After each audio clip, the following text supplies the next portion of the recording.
У эфіры тэатр перад мікрафонам. Прапануем вашай увазе радыёпастаноўку «Сэрца на далоні» паводле аднайменнага рамана Івана Шамякіна. Выканаўцы артысты Нацыянальна-акадэмічнага тэатра імя Янкі Купалы. Запіс 1964 года.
Маляўнічы загарадны куток.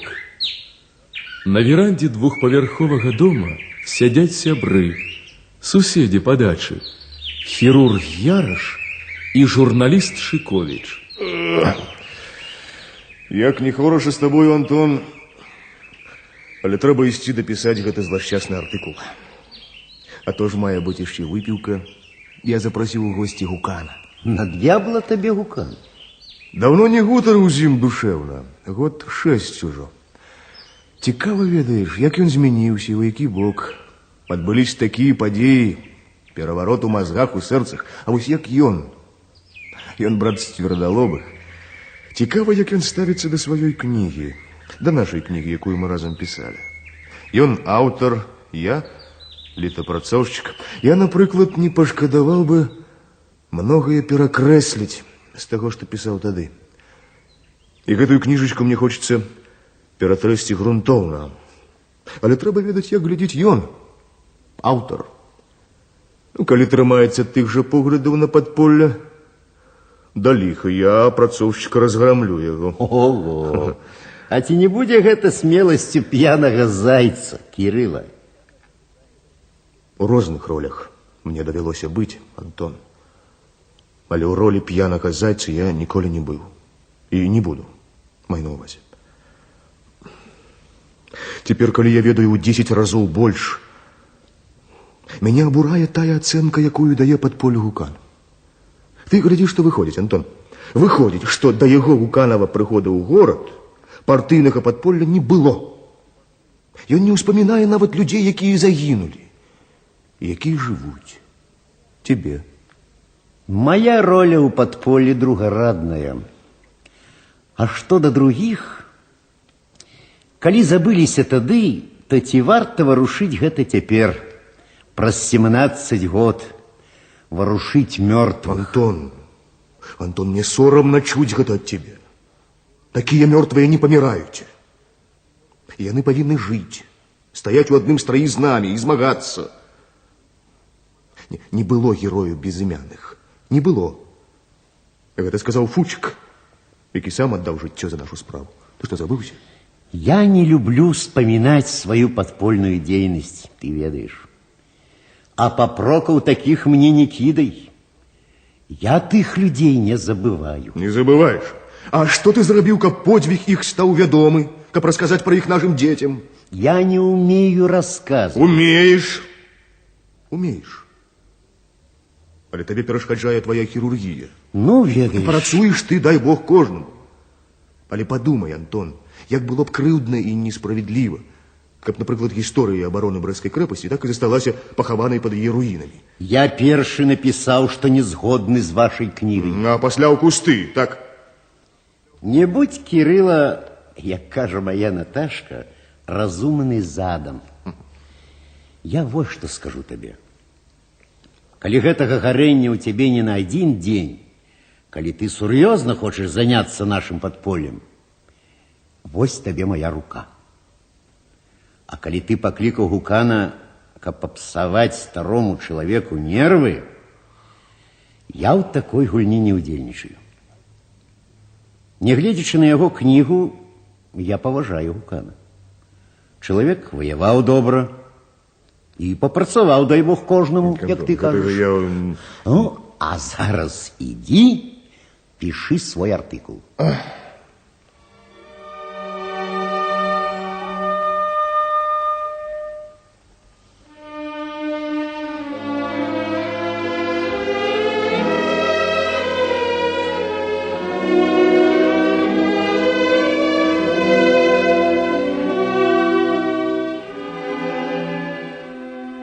Пасля обеду пахмарыла, але по-ранейшаму было безветрана. Рака, да якой набліжаліся Шыковіч і Яраш, дыхала свежасцю і прахалодай. Апынуўшыся на высокім беразе, над вірыстай плынню, Шыковіч узмахнуў рукамі, быццам жадаючы паляцець, прагнуў дыхнуў рачную прахалоду.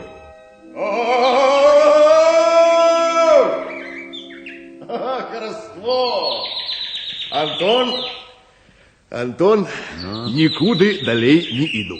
Да не будзе тут брацца рыба. Сядзець на гэтым месцы марна траціць час. Трэба прайсці трошкі далей. Там ёсць мясціна, дзе акуні самі лезуць на кручок. А ты, скулап, знарок мяне цягаеш па гэтым гушчары. Каб я больш нагінаўся, так? Тебе моя жонка навучила. Да, так? Ну, признайся, Антон. Ну, чёрт с тобой. Пошли.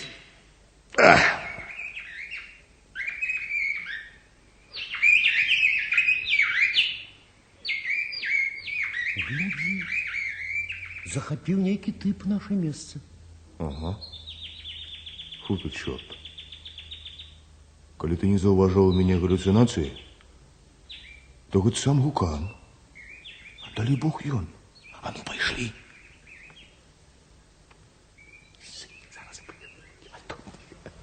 Добрый день, Семен Парфенович.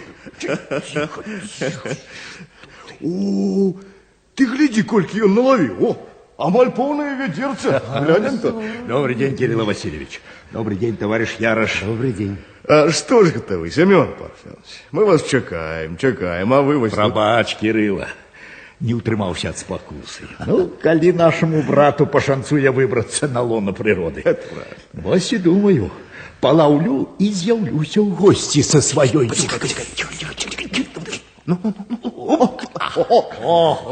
Ты бачыў, якая Лодочка, то може уже час варыць юшку. Што? Ты бачыў, як бярэцца?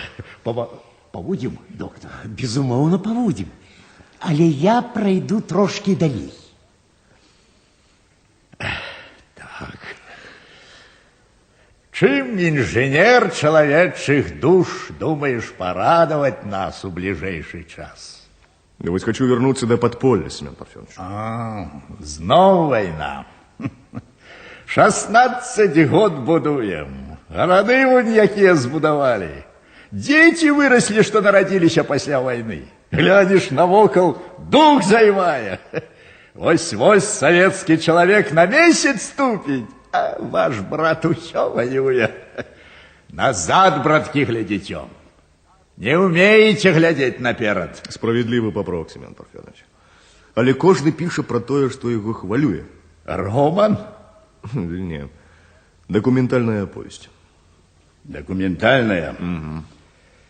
Писано, переписано. Не так уже много, Семен Парфенович. Про наш город одна ваша книга. Да и кольки там про подполье, мимоходь.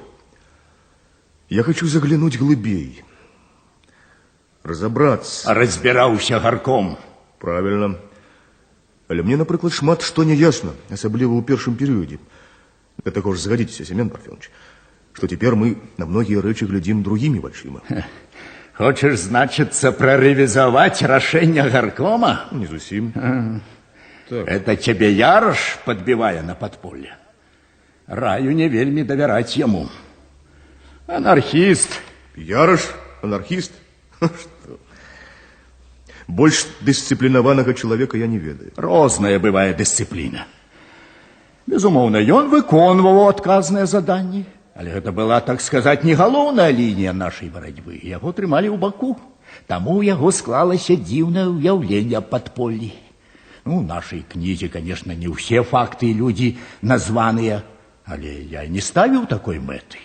Мы далі агульную ацэнку, а я расхацеў перакрэсліць усё, бо не назвалі яго. Ну, Семен... Ну, помніш яго пісьмо ў рэдакцыю? Помню, але ён пісаў не за сябе. Все роўна.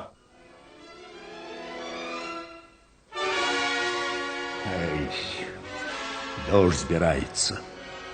Трэба ісці. Так. Пойдем, Семен.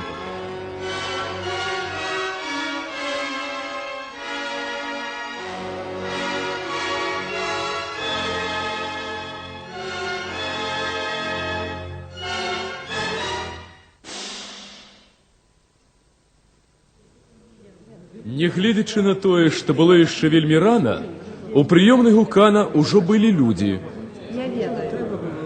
День добрый, товарищи.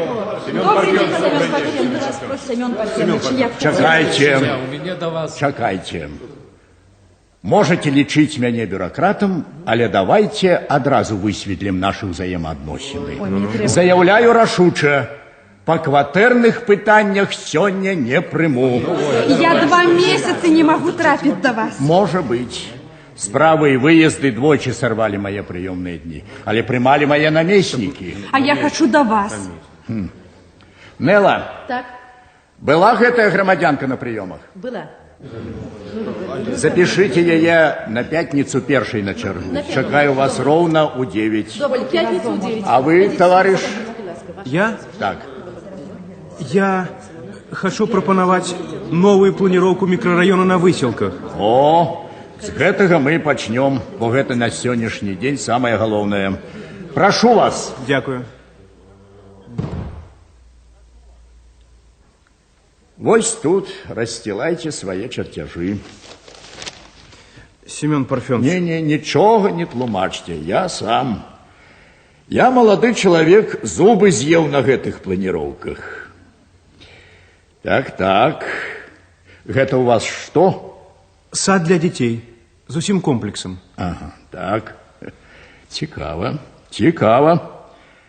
Ведаеце, абком і гарком паставілі задачу зрабіць гэты мікрараён найпрыгажэйшым у горадзе і самым сучасным па архітэктурным вырашэнні. Мы ўжо адхілілі некалькі праектаў, а ў гэтага, ведаеце, нешта ёсць.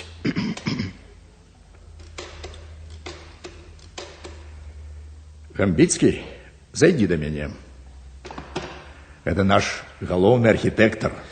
Я ведаю. Так.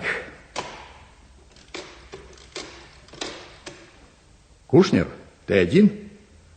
Зайди на хвилиночку. Як ваше прозвище? Кто вы? Маё? Так. Кухараў. Я студэнт Ленінградскага архітэктурнага. Дыпламант. Гэта мой дыпломны праект. Я вырос на Выселках. О, брат, гэта ўжо цэлая тэма для романа.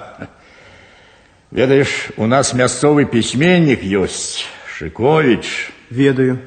Я ў школе яшчэ калі вучыўся, ён у нас выступаў. О, але, яго хлебам не кармі, а дай пагаварыць. Добрый день, Добрый Семен день. Парфенович.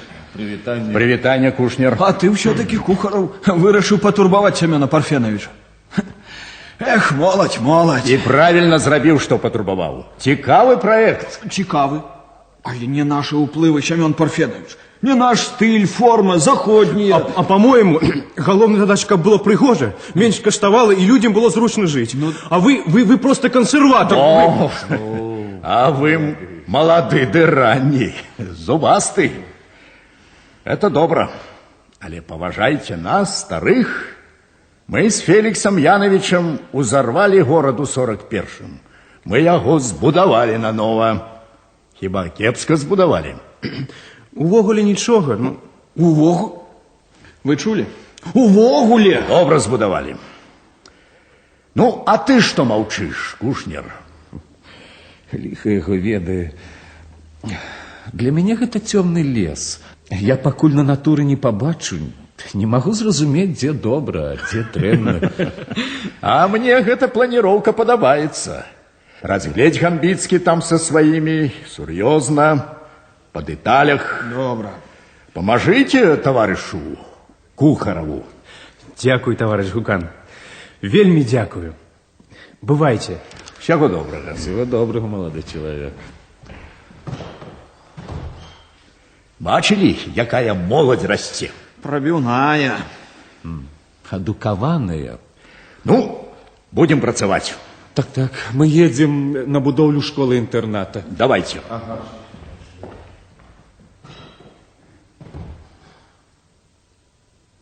Значыць, Шыковіч аповесць хоча пісаць. Дакументальную. Як ён сказаў? Ага. Хочу глянуть глыбей, разобраться. У чым? У чым ён хоча разобраться? Безумоўна, штурхае яго на гэта Ярош.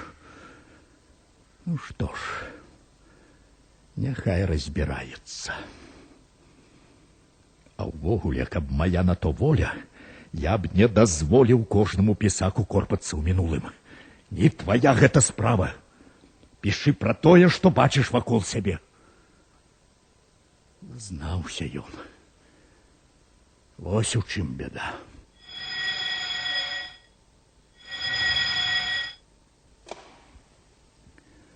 Гукан слухае. Добрый дзень, Сезоненко. Ці можа не зусім добры, калі сам начальнік міліцыі звоніць, а? Так. Чый сын?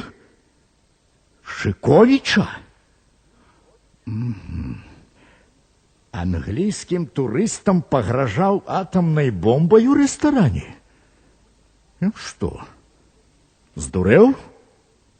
Ці п'яны быў? Так. Скажи мне, Сезоненко, хто вінаваты, што растуць вось такія, а? Як гэта ўсе патроху? Ну, школа, камсамол, міліцыя, гэта ты верна гаворыш. А бацькі? Вось у тым і справа, што безумоўна. Бацькі ў першую чаргу. Ну, добра. Рабі ўсё, як трэба. Па закону. Бывай.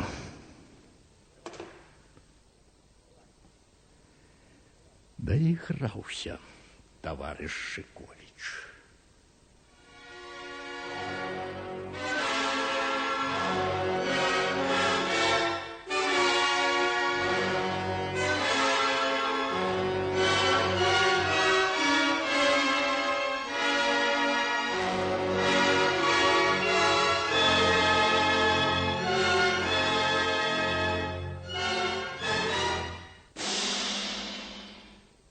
Праз некаторы час Гукан увайшоў у кабінет сакратара гаркома партыі Тарасова.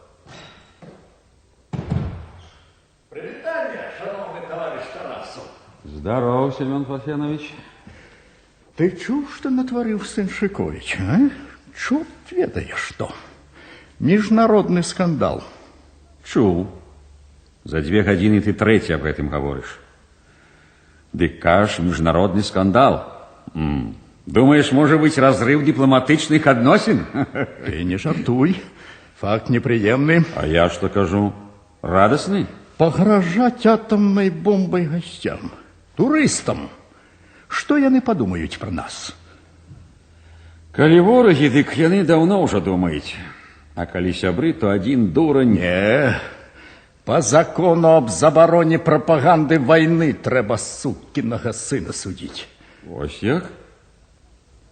Ну, хопіць гэтаму падпальшчыку 10 сутак. Няхай падмяце дорожкі ў парку. А то яны засмечаны ў цябе. Брыдка хадзіць. Няма адказнасці ў бацькоў. Ось гэта правільна. Бацькі ў нас выхаваннем займаюцца мала. Шыковіч, Шикович претендує на роль вихователя мас, а власного сина розпустив. Многовато має грошей. Машина, дача. Ведаеш, калі з асобных фактаў пачынаюць выводзіць тэорыю, што, маўляў, усе пачварныя з'явы толькі ў асяроддзі дзяцей забяспечаных бацькоў, што ва ўсім вінаваты дабрабыт, я з гэтым не магу згадзіцца. Выходит, толькі у беднасці і жабрацтве можна правільна выхоўваць. Глупства! Ну, ведаеш. Да таго ж, Шикович атрымліваў рэдакцыю, як і ўсе, па штатнаму раскладу. Так. Безумоўна, за такімі шалапутамі хіба ўсочыш? Добра, што мае ў вайну выраслі. У эвакуацыі. Уведалі і цану хлеба, і цану копейкі. Бацькоў мы паслухаем. О, правильно. Я уже попросил собрать по городу все подобные факты поводин детей коммунистов, и всех бацькоў выкличем на одно з черговых бюро гаркома. Я нават думаю, Тарас. Ага, вот ты выбачай, калі у тебе все... Все? Все. Ну, так усього доброго, Семен Парфенович. До побачення, товариш Тарасов.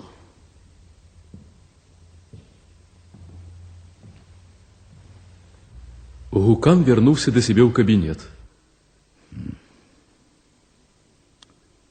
Так.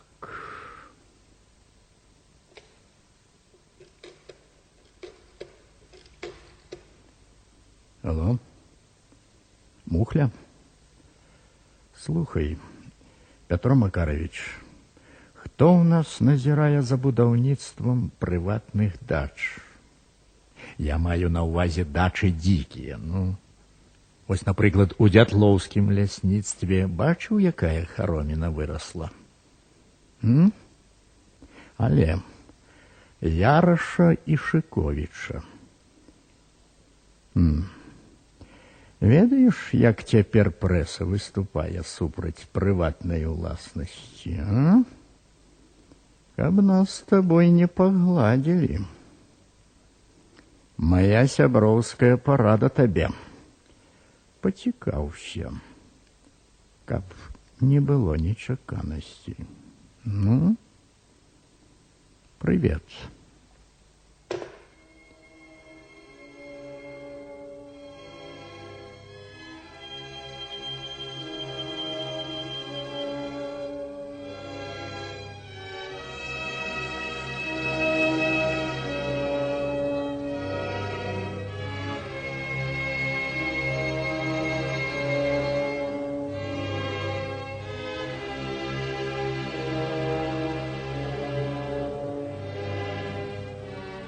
Яраш стомленно сидел и курил, калі у ординаторскую вошла операционная сестра Маша.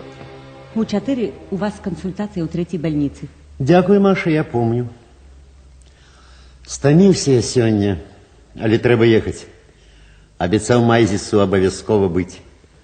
Хутка ён быў у кабінеце доктора Майзіса. Відаць, зноў будзе навальніца. Хочется спать. Ну, рассказывайте. Вельмі просила одна хворая з тэрапіі, каб вы паглядзелі яе. Асабіста вас просіць Антон Кузьміч. По-моему, цікавы выпадак. Мітральны стеноз. Згодна аперироваться. Ах, Майзіс, Майзіс, карыстаецеся вы маёй слабасцю. Что зробіш, Антон Кузьміч? Такая наша профессия. Але, брат, профессия наша цяжкая. Ничего не скажешь. Пошли? Пошли.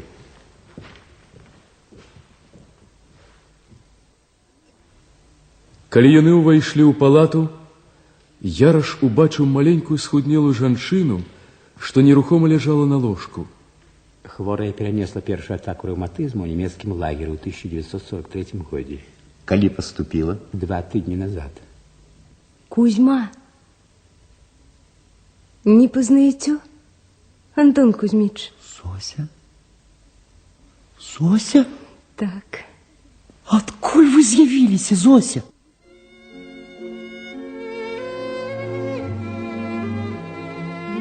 Где вы вы былі ўвесь гэты час? Апошнія 3 гады ў гэтым горадзе.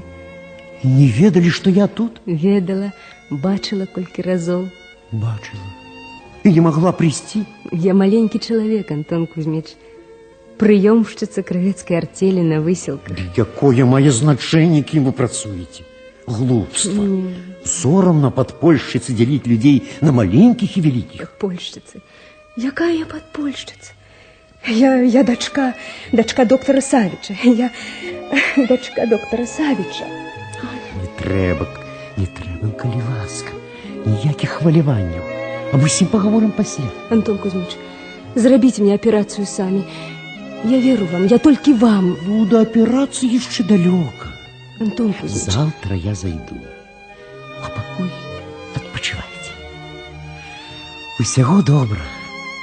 Да пабачэння, Антон Кузьміч. Дзякуй.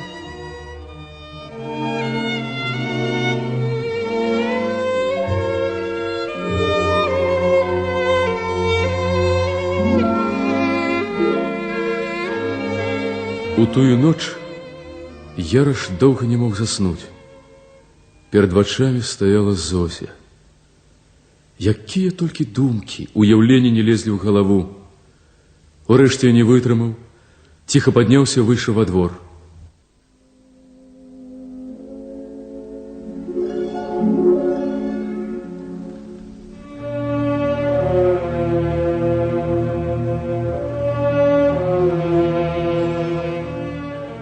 Ночь стояла тихая, безросная и духмяная. Лес навокал здаваўся высочайной крепостной сцяной, якая абкружала гэты маленькі свет з адзіным домом. У верхнім акне дачы гарэла святло. Кирилла! Кирилла! Ну? Ходим погуляем. Доктор, ты гуляешь у 2 годины ночи? Прогресс. Иду, чекай. А ты не будешь читать мне мораль, что корыстно рано ложиться и рано уставать? И не есть и мясо, и не пить горелки? А? Не бойся. Иду.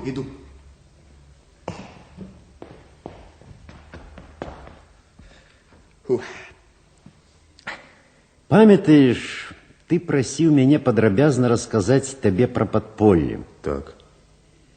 Маю жаданне рассказать все это. Як все это, Антон? Подробязней. Только не перепыняй. Все. Молчу, як рыба.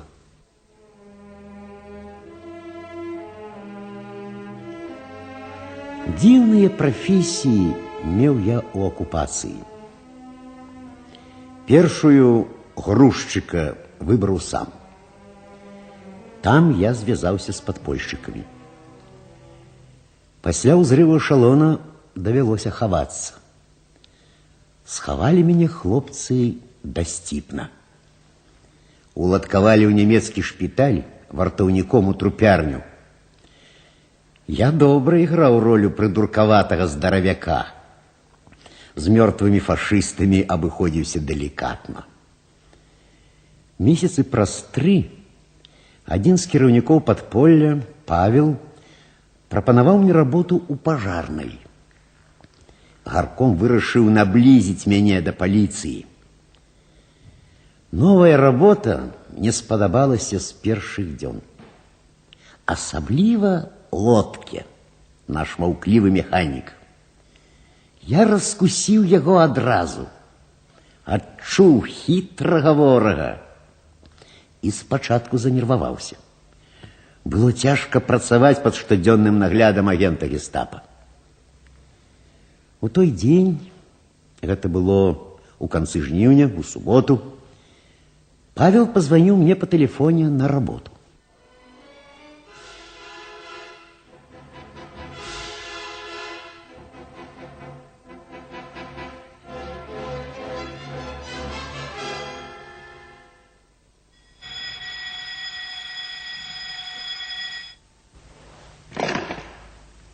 Алло? Кого? Кузьму Кляща? А кто пытает? Павел Харитонович. А навошта вам Клящ? А, хочаце запросіць на вечар да сябе? На імяніны? Будзе што выпіць? Добра, прыйдзе ваш клешч. Чуў? На імяніны цябе запрашаюць. Але сёння моя чарга дзяжурыць. Нічога, я аслабаню цябе ад дзяжурства. Дзякую, пан начальнік, вельмі дзякую. А можа і вы выпіце з намі? Дзякую, не магу. Шкада, хлопцы недзе спірту дасталі. Але шкада, мне таксама.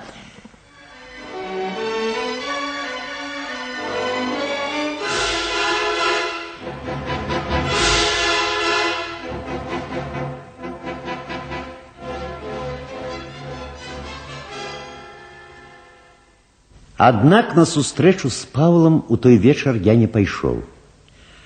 Мне здалася падазроннай ласкавасць пана Лодкі. Па дарозе дадому заглянуў да вядомай спекулянткі самагону, трохі выпіў. Мне было няёмка і сорамна перад гаспадыняй, але трэба было апраўдаць, чаму я не пайшоў на імяніны, таму і вырашыў іграць ролю п'янага. Я заваліўся на ложак і зрабіў выгляд, што заснуў. Можна да вас? Заходзьце, калі ласка. Кватарант дома? Дома. Дзе? Спіць. Спіць? Так рано спіць? Ай-яй-яй-яй-яй. Выпіў чалавек. Выпіў? Няўжо выпіў? Ай-яй-яй-яй. Так выпіў, што зваліўся з ног. Такі дуб.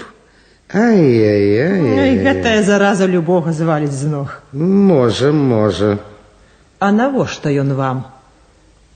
Закурыць хацеў пазычыць.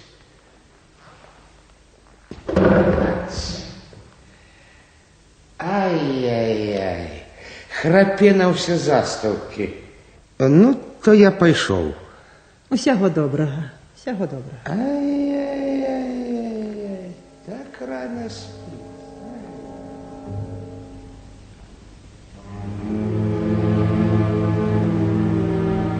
Я не верыў сваім вушам.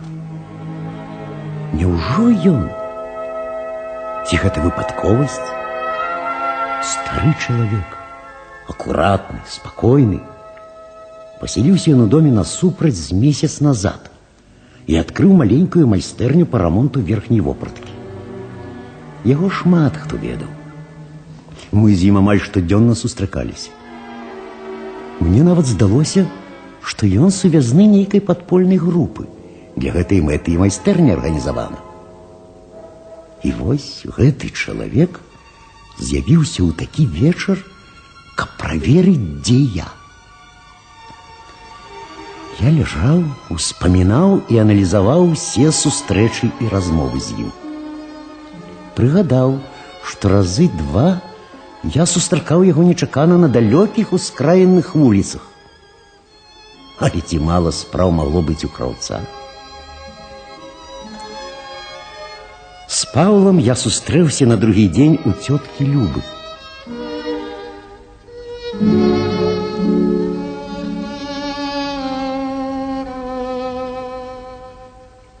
Што здарылася?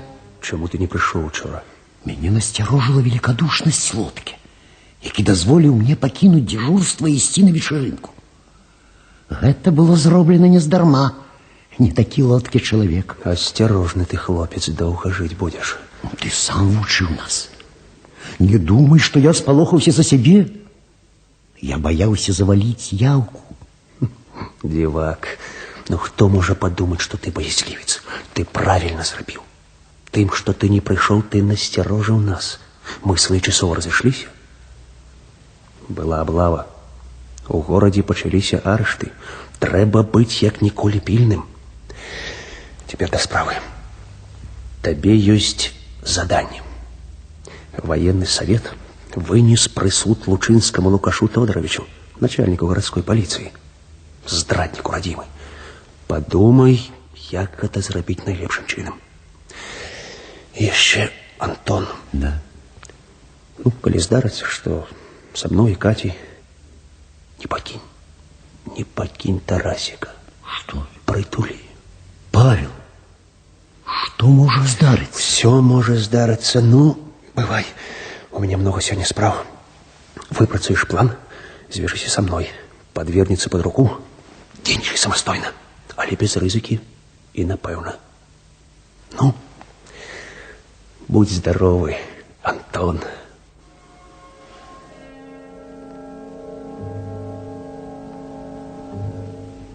Гэта была наша апошняя сустрэча. Дні праз 3 тётка Люба паведаміла мне, што Павел арыштаваны.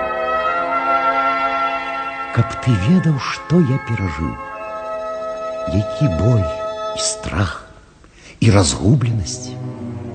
Не было Паўла. У каго спытаць парады, што рабіць? Катю арыштавалі разам з братам. Куды дзяваўся Тарасік, ніхто не ведаў. Настрой у мяне быў цяжкі, проста жахлівы. Асабліва я адчуў гэта пасля таго, як убачыў, як павесілі нашых. Гэта адбылося 18 верасня. Я не умею і не люблю расказваць пра гэта. У мяне няма слоў. Яны здаюцца мне абразлівымі звычайныя словы. Але калі я убачыў, як іх катавалі, я вырашыў помсціць. І першая кара будзе таму, каму падпольшчыкі вынеслі прысуд. Лучынскі памрэ сёння. Паліцыя размяшчалася ў асобным двухпавярховым будынку насупраць управы. Каля ўваходу стаяў паліцай, які мяне ведаў па пажарцы. Добрый день. Здоров. Спадар Лучынскі у себе.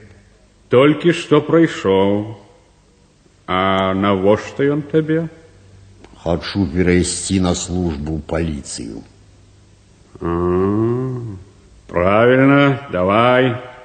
Такие хлопцы нам теперь вояк патрэбны. Ну, жадаю поспеху. Дякую.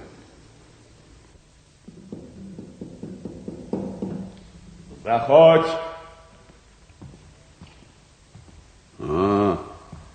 Клещ. Что скажешь, Клещ? Хочу перайсці ў паліцыю. Чаму? Пажарная, тая ж паліцыя? Нам патрэбны і там адданыя людзі. Так то яно так.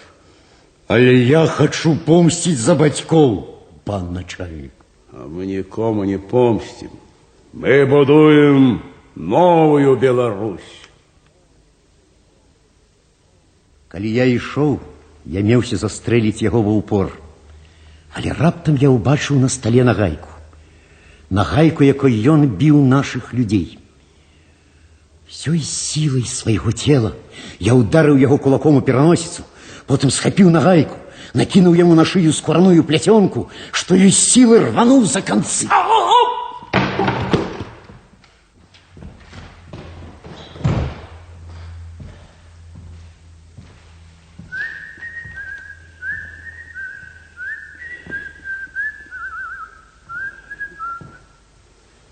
Ну як, дамовіўся? Ага. Да нас ці на участак? Да вас. О, з цябе куш. Пакуль што сігарету. Але заўтра з пустымі кішэнямі не прыходзь. У нас свае законы. Ведаю.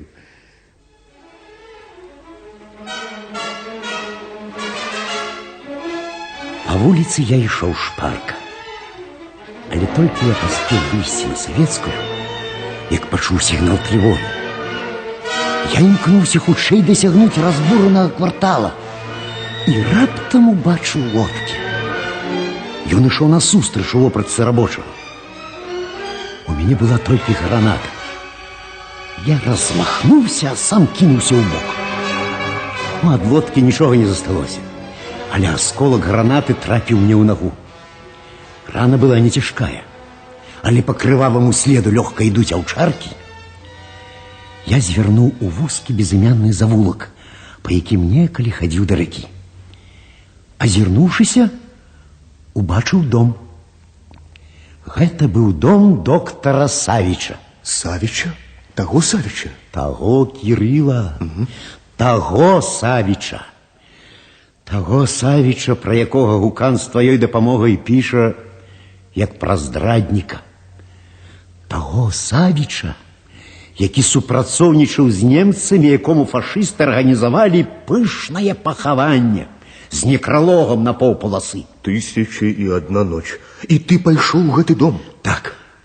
Сігануў цераз паркан. Безумоўна, я рызыкаваў, але другога выхаду не было.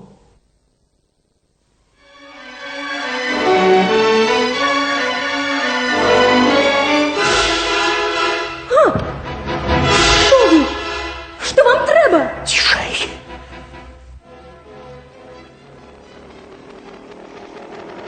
Чуеце? Облава. Схавайце мяне. Сховать вас?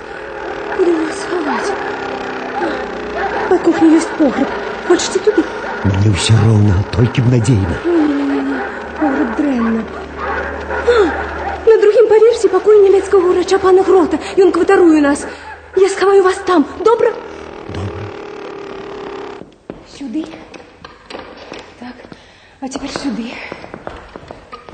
Ось, я вас зачиню и скажу, что ключей у меня нема. Няхай шукаюць Грота.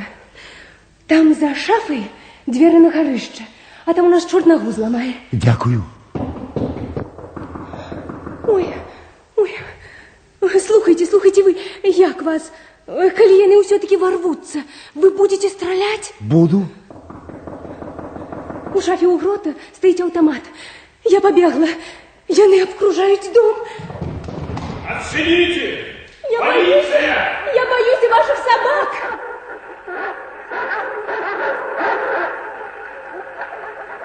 Ай-яй-яй, ваши собаки рвут трусов. Это ж трусы пана Грота. Скажите, фройлен, сюда никто не заходим. Трусы пана Грота. Ой, это дом доктора Савича. И у нас кватаруе пан Грот, хирург шпиталя. Прошу прабачэння, фройлен, але мы пытаемся, сюды никто не заходил. Ну, у нас заўсёды зачинена брамка. Ой, несчастные трусики.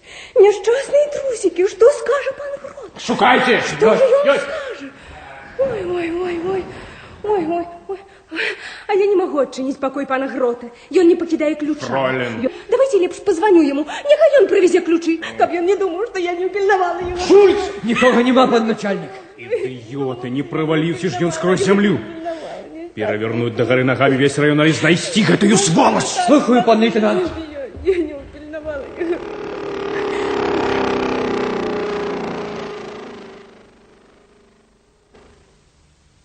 Здається, минуло. Ой.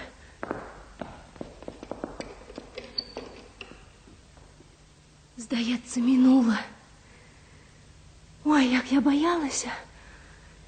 Каб ви тільки ведали, як я боялася. Ой. А хорошо я водила их за нос. Вы чули? Несчастные трусики. З мяне б могла высці актрыса. Як ваше імя?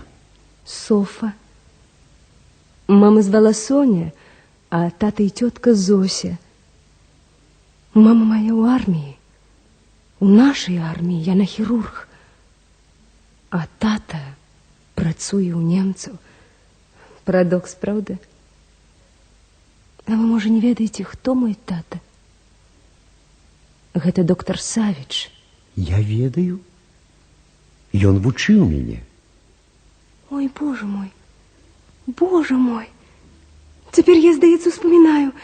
Вы приходили до нас сдавать экзамен, коли тата был хворый, так?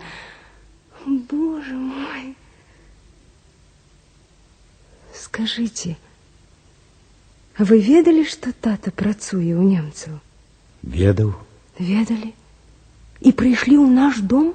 Ведаў і прыйшоў. Быў упэўнены, што доктар Савіч не прадасць мяне. Дякую. Я вас схаваю. Я вас схаваю як брата. Я вас так схаваю, што фрыцы за 100 год не знойдуць. Хадземце, хадземце, а то праз гадзіну прыйдзе грот, ён дакладны. Што з вами? Што? Спадзяюся, што ў доме, дзе жывуць 2 ўрачы, знойдзецца скальпель і пінцэт. А навошта вам скальпель? У маёй назе сядзіць асколак гранаты. Ой, боже мой, я принесу, а зараз хадземце, хадземце.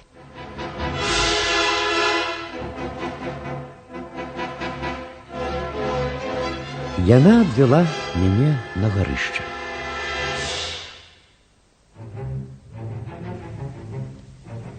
Раніцой Зося принесла сняданак.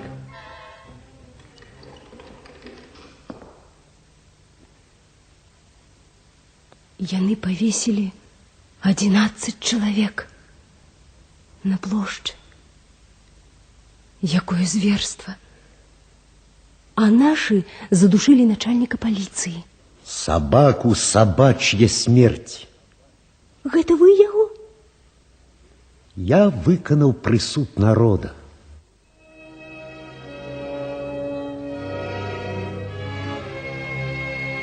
Я хочу ненавидеть их. Хочу и не могу. Для того, каб ненавидеть их так, трэба ўбачыць тое, што бачыў я. Трэба было ўбачыць, як яны расстралялі военнопалонных у кар'ерах цагельнага завода, як катавалі савецкіх людзей з сутарэння гестапа, як... Ці можна ўсё пераказаць? Может быть, может быть.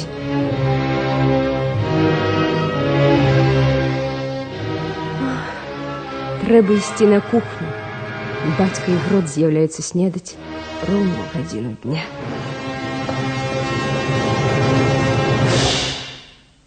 На 3-й дзень мяне наведаў сам гаспадар. Ён з'явіўся нечакана. Не вздумайте стрелять.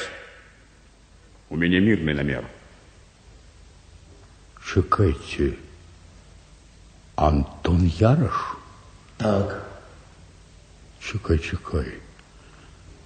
Высокий блондин.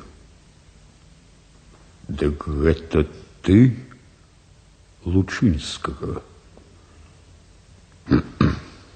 Непрыгожа. А вешаць людзей на плошчы прыгожа? А чаго варты нейкі халуй у параўнанні з тымі людзьмі? Цішэй ты. Грот дома. Ни одного себе ставишь под удар. Не забывай. Пораненый? Пораненый. Покажи. Кто оперировал? Сам. С дапамогай Зосі. Огидная девчонка. Труса забить не может, крови боится. Ну что ж. Гангрены нема. Простынь будешь танцевать. Коли-нибудь станешь добрым хирургом. Дякую, Степан Андреевич. Навошта мне дякаваць? Зосе дякуй. Ну, будь здоров. Всего доброго.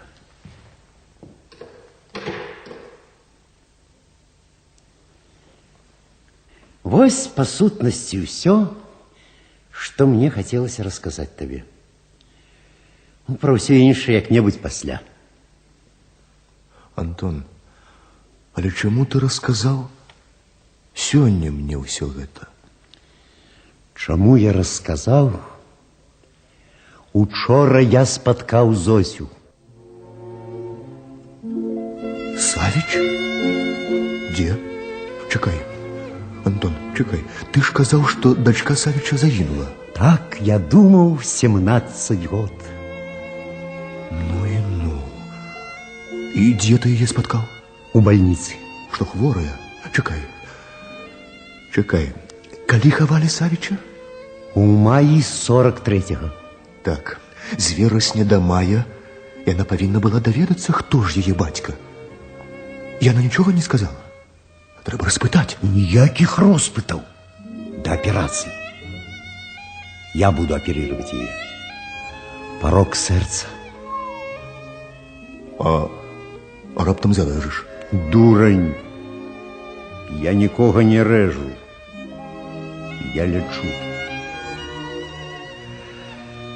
Ну, ходим на луг. Сустрэнем солнце.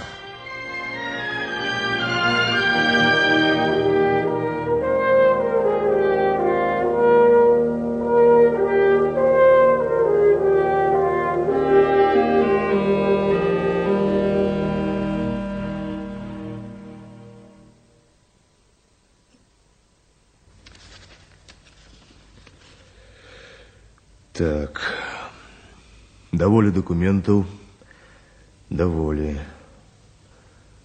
Трэба шукаць жывых людзей. Яны скажуць больш.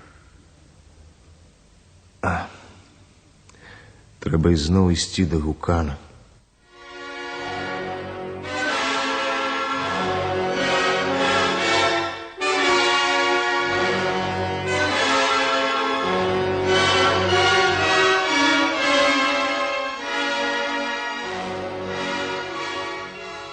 Семен Парфенович, вы добра ведали Вараву.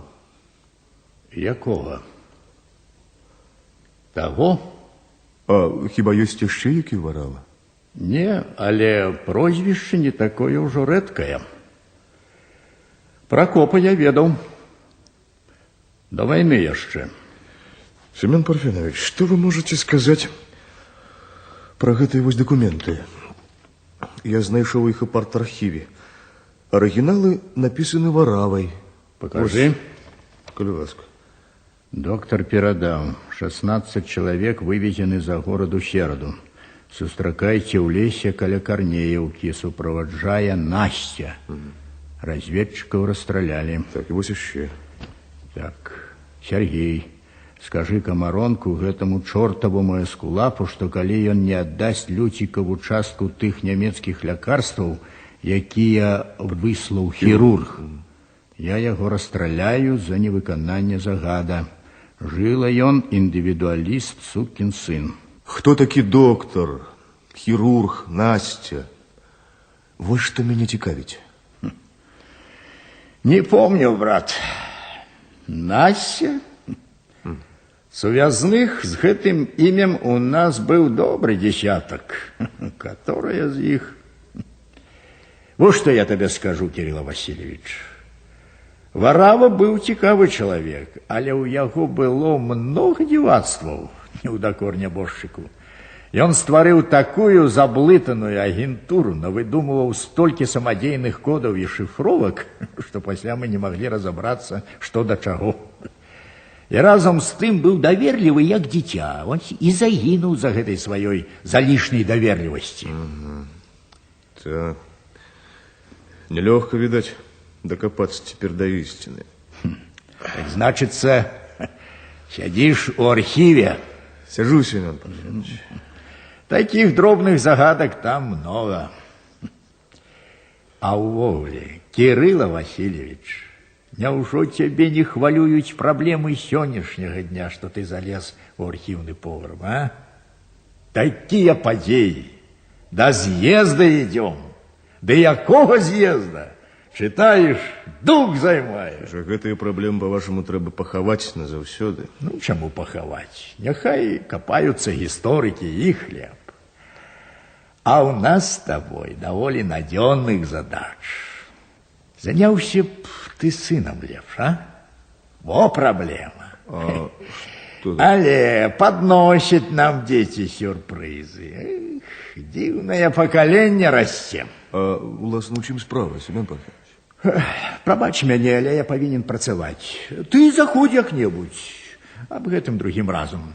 Я, можа, успомню прозвішчы сувязных, позвоню Ткачуку, начштаба нашему.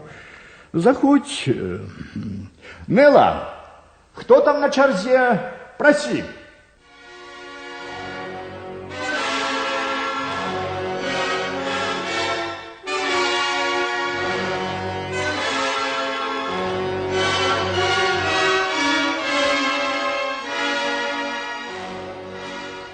Яраш перад аперацыяй начаваў у горадзе.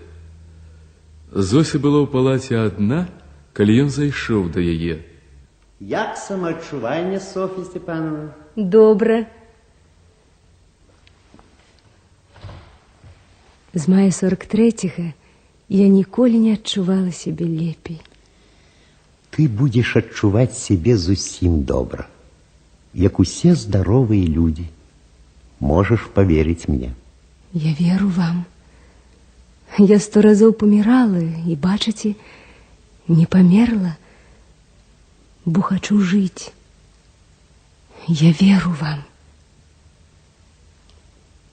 Вы дзяжурыце? Не, я працаваў. Аперацыя? Не, я рамантаваў адзін прыбор. Сам? З электраманцёрамі. Вы ўсё умееце. Усё ўмець у наш час немагчыма. Но я нічога не умею. Табе здаецца так. Не. Пражыць такое жыццё. Хіба я жила? Прафесію можна набыць. У 36 год? О, хіба гэта много? Я умею трохі шыць. Там я шыла. Але не люблю. Гэта цяжка і нецікава.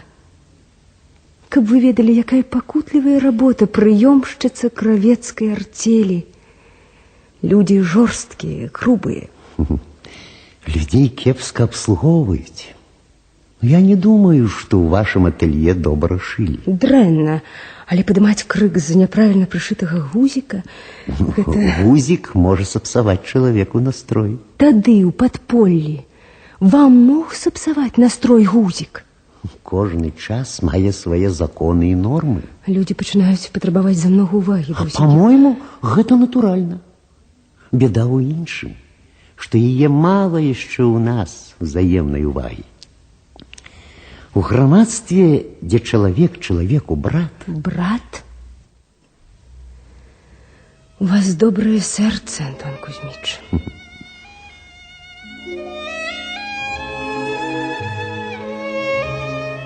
Ад мяне толькі што пайшла Маша. Мы доўга гутарылі. Я рады, што вы пасябравалі. Яна цікавая. Спачатку мне здалося, што яна іграе, а ў жыцці нельга іграць. Некалі яшчэ ў школе я хацела стаць актрысай і таксама іграла выдуманую ролю. Дома, на вуліцы, у гасцях, усюды. Смешна і наіўна. А чаму смешна? Маладыя ўсе рамантыкі. Вунь, мае дзеці, Тарас і Віця. Тарас? Якія ў іх мары і жаданні. І я не сказаў бы, што гэта ігра. Тарас? А дзе ён быў тады, Тарас? Яго схавалі добрыя людзі, суседзі. А я шукала яго. Я ведаю. Мне казала цётка Люба. Яна не паверыла мне. Не крыўдуйце на яе. Яна была залаты чалавек і цудоўная канспірантка. Была, яна загінула? Не, памерла год назад. А як мне хацелася знайсці яго, гэтага хлопчыка. Я ўвесь час помніла вашу просьбу. Памятаеце, калі я выводзіла вас за горад, вы сказалі: знайдзіце гэтага хлопчыка, Зося. Помню, Зося, помню. Я доўга шукала яго, паверце. Для мяне гэта было першае баявое заданне падпольшчыкаў, і мне хацелася хутчэй выканаць яго, але бацька... Вы ведаеце, як ён асцерагаў мяне? Навошта ён так асцерагаў? Дзіўны чалавек. Скажите, Софья Степановна, вы помните кого-нибудь из инфекційной больницы, с кем працаваў ваш бацька? Хто хадзіў да вас? Я помню сястру, Клаўдію Івановну, здаецца. Яшчэ была врач Вакулова, врач Ліберман. Так. Але Лібермана яны загналі ў гета. У акупацыі заходзіла да нас толькі гэтая сястра. Як жа гэта яе прозвішча? Не трэба ўспамінаць, пасля. Не, чакайце.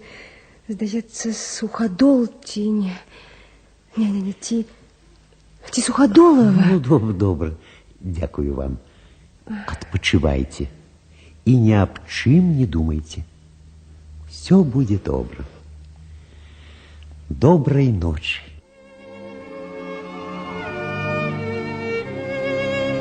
Доброй ночи. Так значит, завтра? Завтра, Зося, завтра. Не хвалюйтесь. Я веру вам, доктор Ярош. Я не хвалююсь.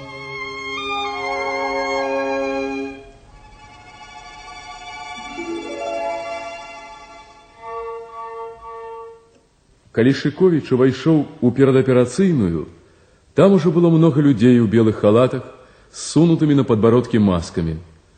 Жанчына, што сидела за столом и нешта занатоўвала, поднялася и шпарка адчыніла дзверы аперацыйнай. У кутку великой залы, выставіўшы перед собой голые до локтяў руки, стаяў Ярош. Як можа перамяніцца чалавек? Ці той гэта Антон? Просты, свойскі хлопец. Ты молодец, что пришел. Товарищи, не скажу, что операция незвычайная, але отказная. Хворой 36 год. Могут быть любые нечаканности. Прошу, никаких комментариев. Полная тишина. Кому дозволю, сідайте тут, на лавку за ширмой. Остатние глядите по телевизору. Коли ласка. Кирилл Васильевич, заходь. Сідай вас сюди. Не с краю. На всякий выпадок. Ну, ты за свое, Антон. Ну, добро, не кривдуй. Всяляк бывает. Я пошел. Товарищи, починаем. Хворую у операцыйную. Нечакана адчыніліся другие дзверы. Санітары хутка і бесшумна подвезли хворую и перанесли ее на операцыйны стол. Зося Савіч. Дык вось вы якая. Дивно, именно такой я уявлял вас после того, как Антон рассказал мне про вас. Маленькая женщина, спокутованная жыццём и хворобой, и прыгожая. Прыгожая и мужная. Все это теперь в очах и позырку. Ну, як, Зося?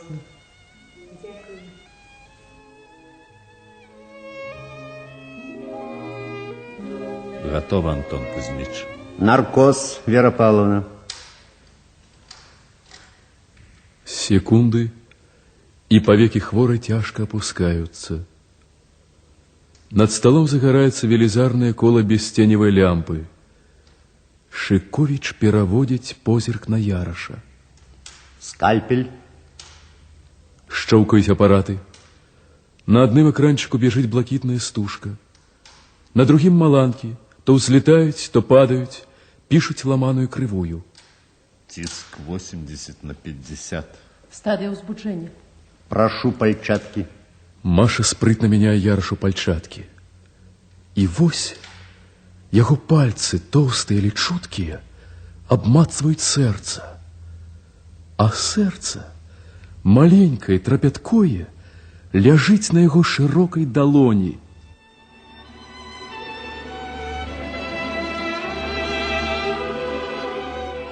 Живое сердце на долоні і б'ється, ніби хоче вирватися. Але ў другой руцэ хірурга блізкай скальпель. І гэтая сталь над жывым сэрцам. Яна вінавата ва ўсім. Калыхнулася сцяна аперацыйнай, паплылі ў бок хірургі.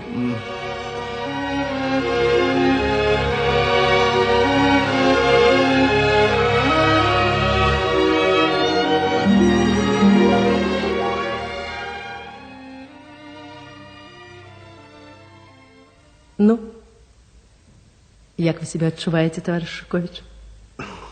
Нарабіў я вам клопатаў. Нічога, на першы раз гэта з многімі здараецца. Што там? Аперируеце? Яна жывая? Безумоўна. Хіба аперировали б на мёртвую? Я...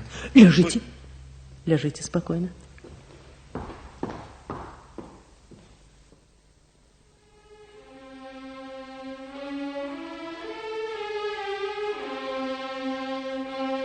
Сердце живое,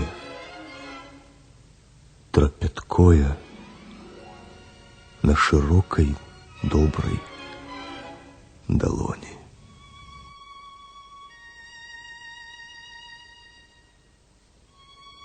Не я абавязкова напишу про гэтую аперацыю. Напишу. Хоць Яраша не хоча, каб пра яго пісалі. І не толькі пра аперацыю. Абавязкова напишу про доктора Савіча. Зосю. Яе жыццё.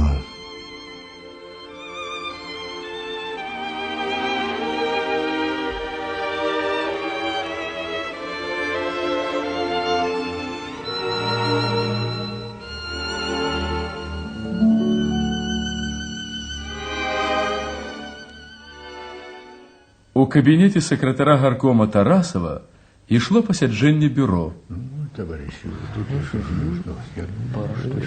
Наступное пытание сегодняшнего посещения об выховании коммунистами детей. С кого почнем, поважанные батьки? Все одно с кого. Але я так мяркую, что письменнику нашему належало больше, чем кому задуматься над такими пытаниями. Ну что ж, расскажите, товарищ Шикович, як вы выховываете своих детей? Нехай першым буду я.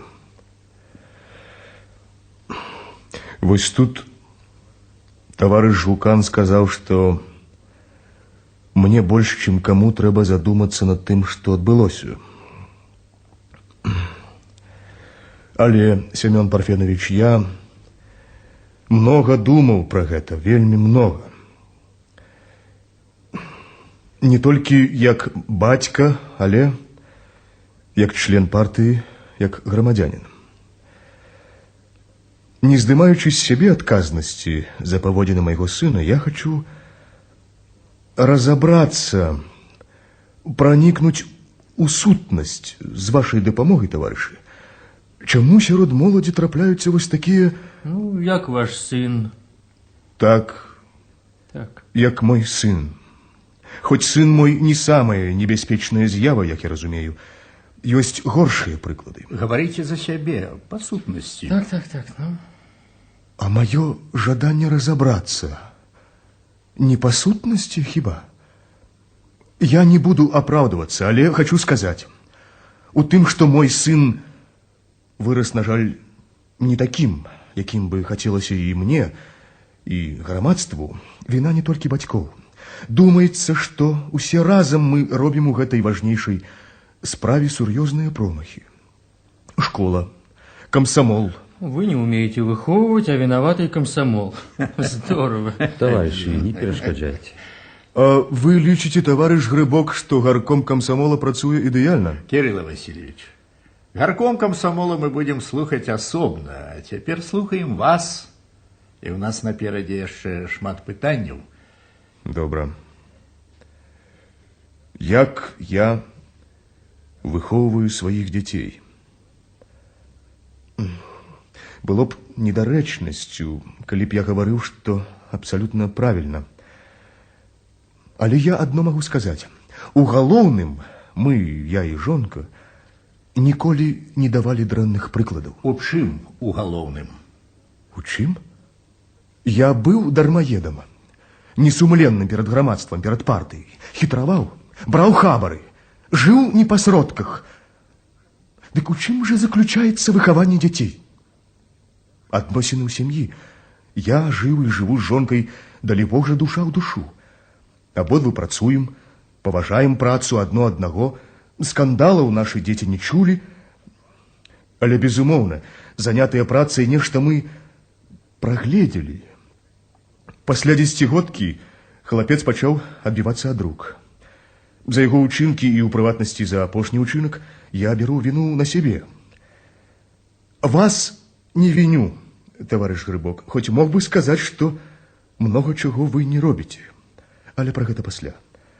А что датычыць майго сына, то думаю, что больш, товарышы, вы нічога благога про яго не пачуеце. Хлопец нарэшце трапіў у добрыя рукі, у бригаду Гончарова. На станкабудаўнічы?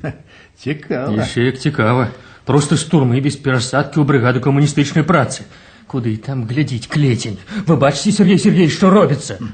Сядайце, товарищ Шикович. Дозвольте мне. Калі ласка, Семен Парфенович. Дзіўныя рэчы мы пачулі ад вас, товарищ Шикович. Вы думаеце, калі працуеце вы, жонка, дык гэтага даволі? Не, Кирилл Васильевич. У нас працуюць усе. Дармаедаў у нас адзінкі. Але акрамя працы ёсць яшчэ маральныя прынцыпы, грамадскія паводзіны чалавека, і яны часта з'яўляюцца рашаючымі ў выхаванні дзяцей. Уважліва гляньце на свае паводзіны. Вы здзіўляецеся, чаму ваш сын вырас такі, а я не здзіўляюсь. Быццё вызначае свядомасць. Дабрабыт нашага народа расце, і я не супраць таго, што вы купілі машыну. Трэба вам машына. Але на ёй ездзіць ваш сын. Я забараніў яму. Ну, ездзіў. Машына, лішнія грошы, кампанія, дзяўчаткі, выпіўкі. Вось правильно, Семен Парфенович. А ў бацькоў тым часам другія клопаты. Машыны ім мала, трэба дача. Абуджаюцца дробнаўласніцкія тэндэнцыі. Зазнаўся ты, Кирилл Васильевич. Адрываешься ад жыцця, закапаўся в архівах. Лічыш, што табе ўсё дазволена і ўсё даруюць. Не. Дысцыпліна ў партыі адна для ўсіх. Як вы думаеце, товарищ Шикович, што вырасце з дзіцяці, якому бацькі ні ў чым не адмаўляюць? З турмы, бачыце, з помпа, як героя, на лепшы завод, у лепшую брыгаду. А, товарищ Грибок? Подумайте, товарищи, у брыгаду камуністычнай працы. Ці не здзек гэта з таго, што для нас сёння самае святое? Ці не выклік гэта? Мы ж добра ведаем, Шикович лепшы сябра хірурга Яраша, а Тарас Гончароў прыёмны сын Яраша. Семен Парфенович, Тарас Гончароў. Ну, товарищ Грибок, Тарас Гончароў добры хлопец, а на жаль не вытрымаў такога націску, паддаўся. Эх, чорт і тут блат. Ну не, тут яго не будзе. Дорожку закрыем. Такіх санкоў на вярсту не падпусцім да камуністычных брыгад. А такіх куды? У турму ці што? Дык нема ў кодексі, товарищ. Вы чулі, Сергей Сергеевич? Чу. А правда, дзе такіх выхоўваць? Дзе? Як? Як дзе? Я мушу заявіць, товарищи, члены бюро, з усёй сер'ёзнасцю і адказнасцю члена партыі, што абвінавачванне мяне, Яраша, Гончарова, усяе брыгады ў нейкім блаце, гэта, мякка кажучы, глупства.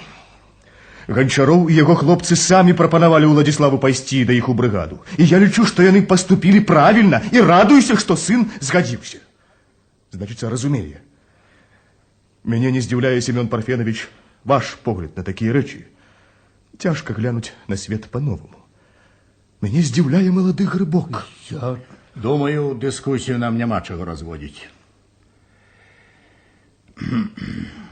Прапаную вынесці Шиковичу суровую вымову. Завошта? За неправільнае выхаванне дзяцей, за грубыя паводзіны ў калектыве, за парушэнне партыйнай этыкі, за прыватна-ўласніцкія тэндэнцыі. Між іншым, мне вядома, што дача Шиковича Яраша збудавана незаконна. Няправільна, зноў-такі па блату, я не баюся паўтарыць гэтага слова, па блату адведзены ўчастак. Лічу, што гарком павінен высветліць усе акалічнасці. З дачамі мы разберемся. Паводзіны вашага сына, товарищ Шикович, ганебныя паводзіны. І мы вас сур'ёзна папярэдзім. Не толькі вас. Увогуле, будем сурова патрабаваць ад камуністаў, каб яны адказвалі за сваіх дзяцей, за выхаванне моладзі. Это закон нашага жыцця. Я асабіста ухваляю, што ваш сын пайшоў на завод. Калі правда, што хлопцы з бригады Ганчарова самі яго ўзялі, то хвала ім. А? Правильно, Сергей Сергеевич. Думаю, што яны больш шырока разумеюць сваю ролю ударнікаў камуністычнай працы. Правильно разумеюць. Не замыкаюцца. Змагаюцца за кожнага чалавека. Як товарищ Грибок, правильно я разумею, што такое бригада камуністычнай працы? Сергей Сергеевич, правильно. Товарищ Гукан прапанаваў вынесці Шыковічу суровую вымову. Ёсць іншыя меркаванні? Папярэдзіць. Объявить вымову. Галасуем. Хто за прапанову Гукана? Так. Хто за проста вымову? Пераважная большасць. Наступны хто ў нас? Товарищ Леванович. Мне можно идти? А чему? Послухайте других, товарищ Шикович. Вам буде корисно і цікаво. Хай ідзе. Іди.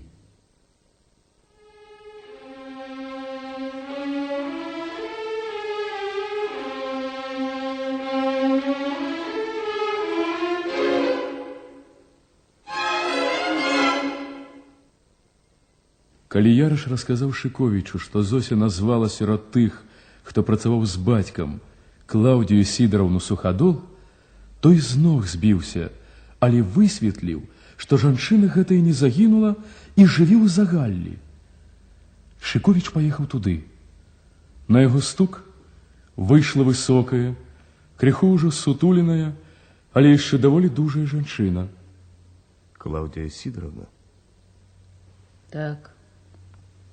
Я хотел поговорить с вами. Про что? Кто вы? Я письменник. Мое прозвище Шикович. Ну? Я хотел испытать у вас про Савича. Доктора Савича. Степана Андреевича. Савич 18 гадоў у землі.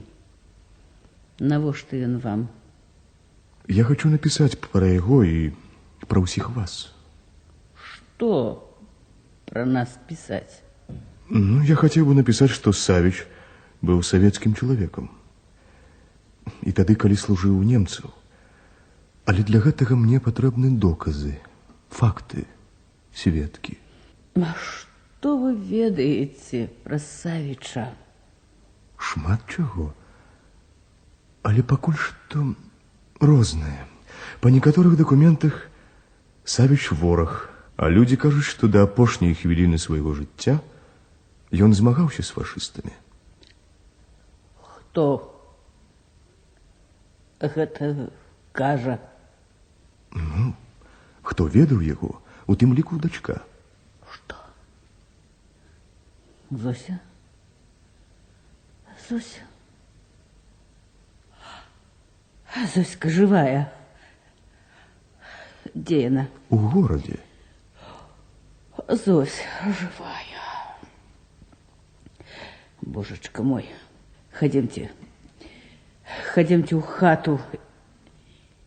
Я ўсё расскажу вам.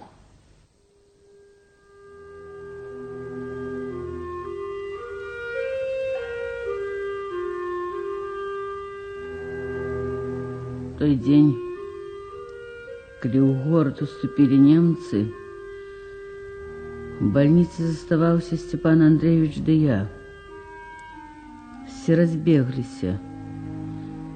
Нават хворые поутекали, кто мог ходить. Але у нас было человек 20 дизентерийных детей. Мы не могли пойти, покинуть их.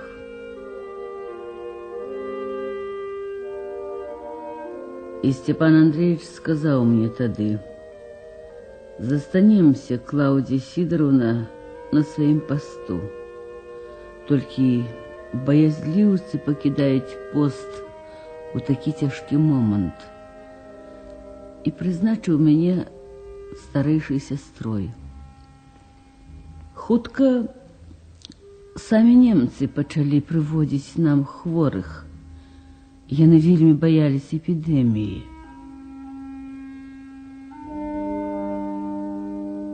І вось нейк ужо ўвосень выклікае мяне Степан Андреевич і кажа, паказваючы на двух хлопцаў, што яны будуць у нас працаваць, а потым дадаў шэптам, што гэтыя хлопцы савецкія разведчыкі і што ў маёй кладоўцы яны схаваюць рацыю і будуць адтуль весці перадачы. Потым гэтую рацыю пераносілі ў іншыя мясціны, каб не засеклі іх. Ну, мелі ў нашай бальніцы прытулак і палонныя, і тыя, хто ўцякаў з нямецкіх лагераў, лячылі мы іх, падкармлівалі, а потым перапраўлялі ў лес да партызан. Многа добрага зрабіў тады доктор Савіч. А яшчэ хто-небудзь дапамагаў яму? Так. Намесніца ў яго была Вакулава Раіса Сергеевна. У першыя дні вайны у яе сына забіла бомбай.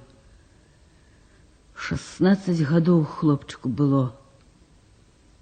Не старая яшчэ была, але ўсё белая-белая і маўклівая.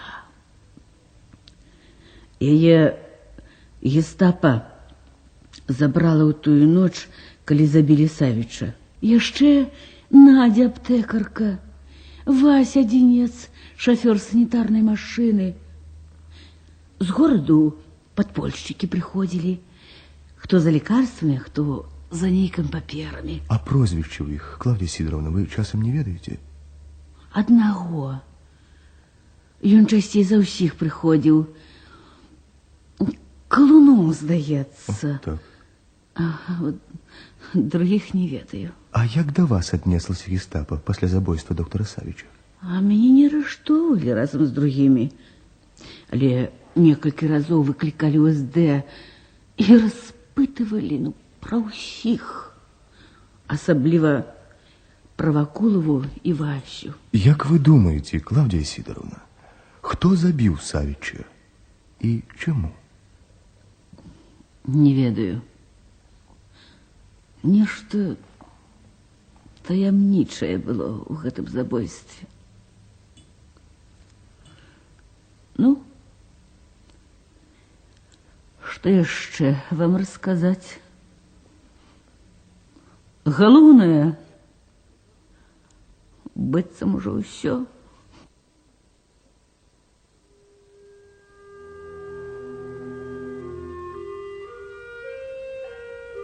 Дякую, Клавдія Сідоровна, дякую. На першы раз, можа, і хопіць. Калі дазволіце, я зайду яшчэ. Заходзьце, калі ласка.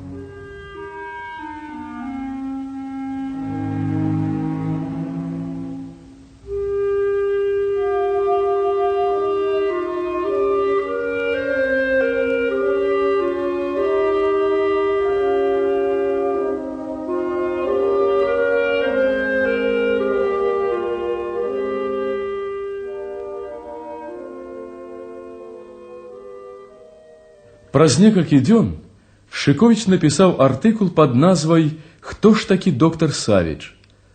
Артыкул спачатку выклікаў буру. Нейкі падхалім прыслаў экземпляр артыкула Гукану. Той адразу пайшоў да Тарасова.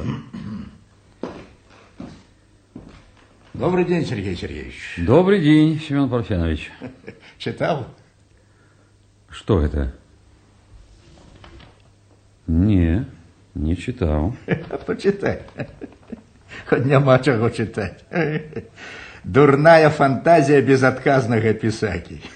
Знайшоў нейкіх людзей, паперкі, і хоча на гэтай аснове перагледзець гісторыю ўсяго падполля. Няўжо ўсяго? Хоча абяліць таго, хто сам сябе чарніў. Адкрыватель знайшоўся. Але ж не ў гэтым сутнасць. Гісторыя ёсць гісторыя, Шыковіч яе не рабіў, ні Шыковічу яе перарабляць. Тут небяспечная сама тэндэнцыя. Я табе папрок кіну, Сергей Сергеевич. Ну-ну. Патураеш ты яму. А ён з тых, хто лічыць, што калі партыя развянчала культ Сталіна, значыцца, трэба ўсё перавярнуць дагары нагамі. Белае зрабіць чорным, а чорнае белым. Тэндэнцыя, безумоўна, шкодная. Але я не бачу лагічнай сувязі. Прычым тут гэтая тэндэнцыя да таго, што Шыковіч хоча даказаць, ды амаль даказвае, што ў бальніцы была падпольная група. Ты цвёрда ведаеш, што яе там не было? Да не ў гэтым справа, Сергей Сергеевич. Тут галоўнае метад. При такім метадзе пошукаў любы фашысцкі паслугач можа цяпер аб'явіць сябе падпольным дзеячом. А хто тут аб'яўляе? Ды хаця б баба вось гэтая. Суходол. Дзе ж яна служыла? У заразнай бальніцы. Ну, ведаеш, Сергей Сергеевич. Не гарачыся, Семён Парфенович. А то як бы нам не вярнуцца да старой тэндэнцыі, якая таксама немало шкоды нарабіла. Ты пачытай уважліва. Як ён будуе артыкул? Робіць надзьмутую позу аб'ектыўнага шукальніка, а па сутнасці рэвізуе рашэнні гаркома аб падполлі. Ты не гарачыся, Семён Парфенович. Сядай. Скажи, что тебе, Семён Парфенович, так усхвалявала? Жаданне Шыковіча рэабілітаваць Савіча? Сергей Сергеевич, ты далёкі ад нашых партызанскіх справ. Ты быў на фронте, а я ў самай гушчы варыўся. Ты не ўяўляеш умоў, якіх мы вялі барацьбу. Акупанты, правакатары, здраднікі. Ну, у атрадах там ясна. На віду ўсё. Хто герой, хто баязлівец. А вось тут, вось, у горадзе, я 17 год разбираюся з гэтымі справамі. Памрудзі гісторыкі, Семён Парфенович, калі ты захопіш манаполію на ўсе даследаванні. Ну, Шыковіча гісторык, як з мяне паэт. А гэта дрэнна, што мы з табой не паэты. На нашых пасадах нам трэба быць паэтамі. У мяне зараз сустрэча з архітэктарамі. Не хочаш папрысутнічаць? Не, дзякую. Дык што з гэтым артыкулам будзем? Пачытаем, падумаем. Жывіцкаму падзвані, а то чаго добрага пад націскам напорыстага аўтара. Да не бойся. Без нашай з табой згоды не дадуць. Ну, то да пабачэння. Бывай здаровы. Так, ну что ж.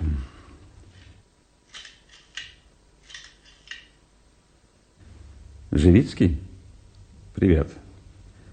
Что это ты маринуешь справаздачу об взлете ударников коммунистичной працы? А, завтра? Ох, и оперативность у вас. Шыковіч у редакции? Попроси его зайсці до меня.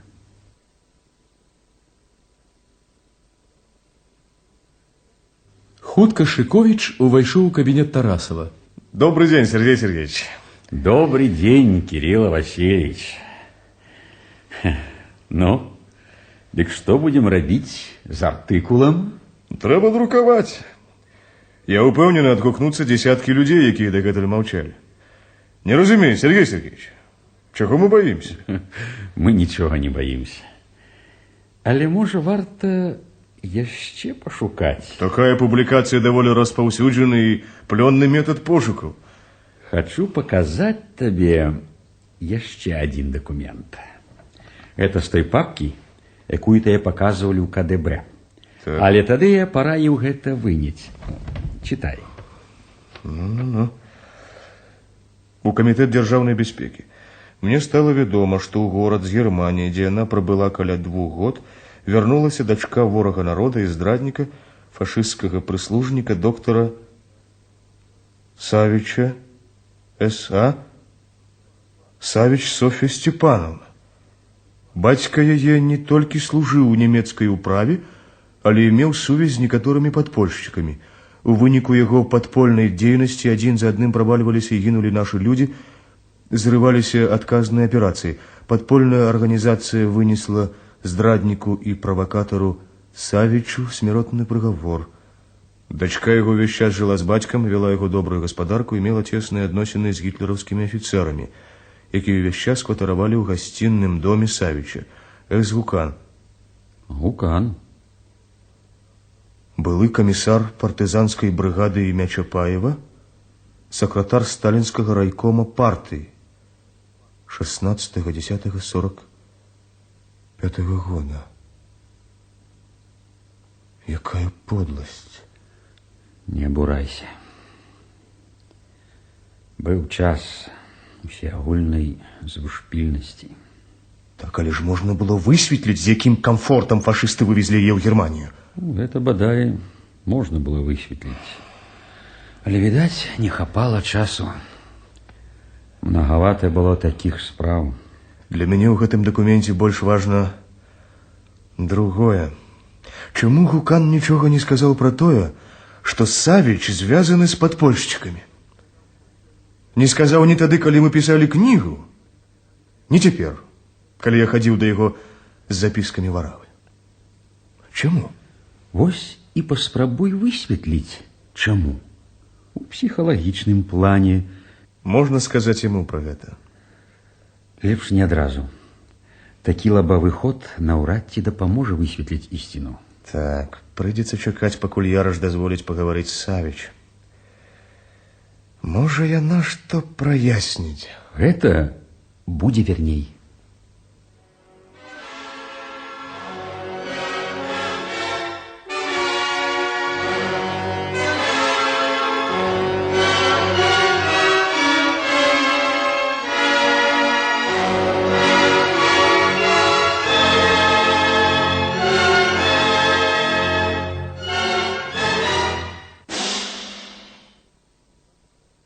Гукан амаль спалохаўся, калі сакратарка паведаміла, што да яго хочуць зайсці Яраш Ішыковіч.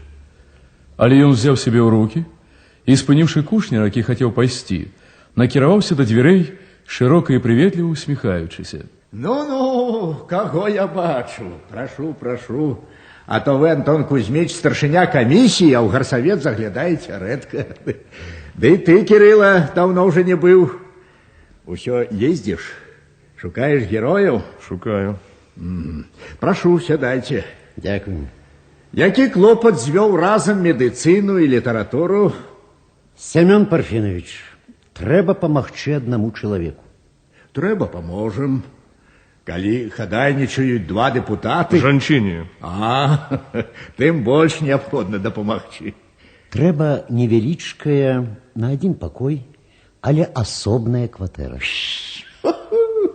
Товарищи, дорогие депутаты мои, вы не в курсе наших кватэрных спраў? Жанчына ў бальніцы пасля цяжкай аперацыі. На сэрцы. Яшчэ адна аперацыя на сэрцы. А што, ў яе нікога няма родных? Няма, таварыш Кушнер. А дзе она жыла да аперацыі? Наймала прыватны куток на ўскраіне.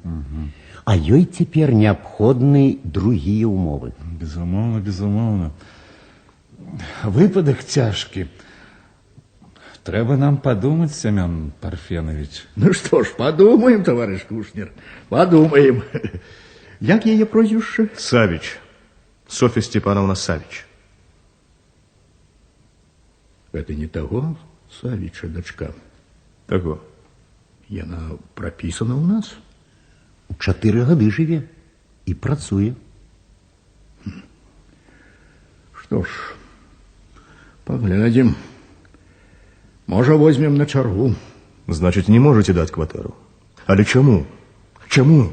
Гэта ж выключны выпадак. Семён Парфенович, а чаму сапраўды мы не можам даць кватэру гэтай жанчыне? Ты можаш даць? Магу. Можаш. Магу. Праз тыдзень рачнікі здаюць дом па элеватарнай. Напішам ім гарантыйнае пісьмо, яны пазычаць одну кватэру.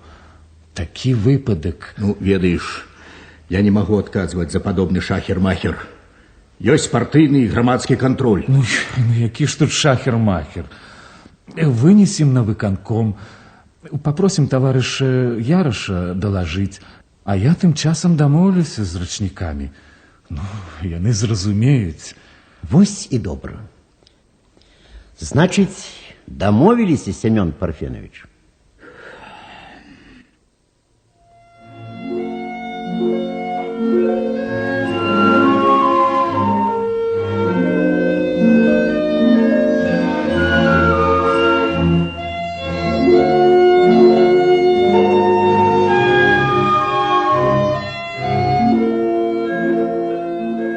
Тыдні праз два Шыковіч і Яраш зайшлі да Зосі. Іх сустрэла Маша. Заходзьце, калі ласка, добрый дзень. Добрый дзень. Калі ласка. Ну, як наша хворая? Яшчэ слабая, але настрой бадзёры. Маша, а вы умеете варить каву? Черную? Умею. О, вы все умеете. С вас будет чудовная жонка. Добрый вечер, Добрый вечер. Софья Степановна. Добрый вечер. Як самочування? Дякую, добре.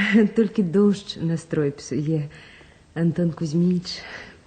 Кирилл Васильевич, Антон Кузьміч, берите яблоки. Глядите, якие пригожие. Гэта Маша у меня такая господыня. Дякую, Софья Степановна.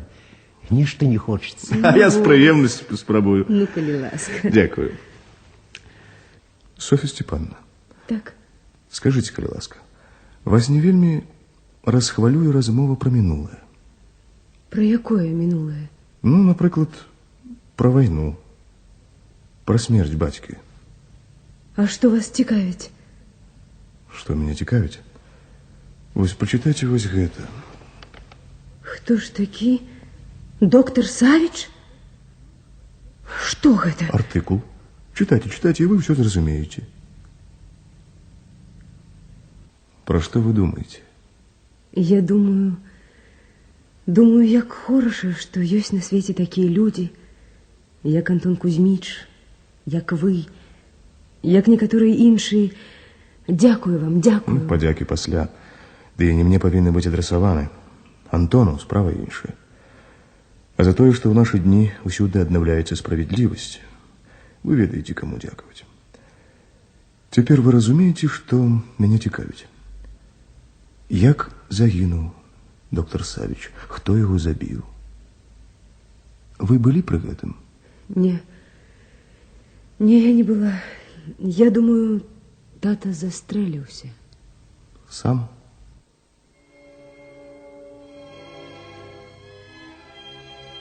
Вы помните, Антон Кузьміч, я рассказывала вам, бацька вельмі асцерагаў мяне.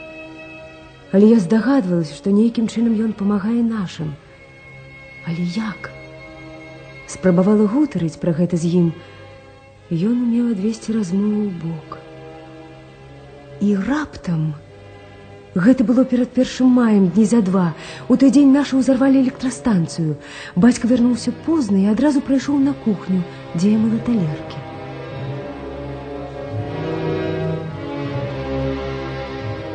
Зося, дитя мое, у нас у саде ховается человек. Его зовут дядька Сажень. Я пойду до грота гулять в шахматы. Ты отсунь свой ложек, постели за им на подлозе. Отчини окно. У твой покой ход ніколи не заходить.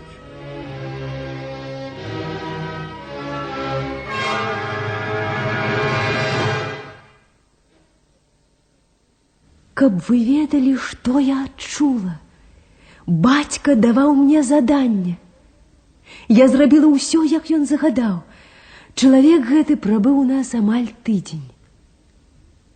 Аднойчы бацька прыехаў раней, чым звычайна, устрывожаны, і паведаміў, што арыштавалі нашых людзей, што каля дома шнырае тайны агент паліцыі, на вуліцах правяраюць дакументы.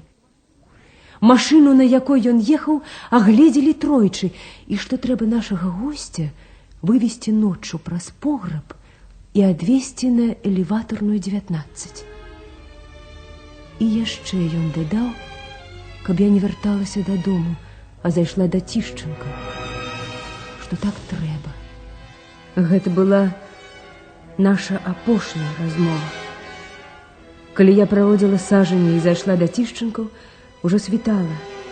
Там мне паведамілі, што партызаны забілі бацьку. Партызаны. У той міг я ўсё зразумела.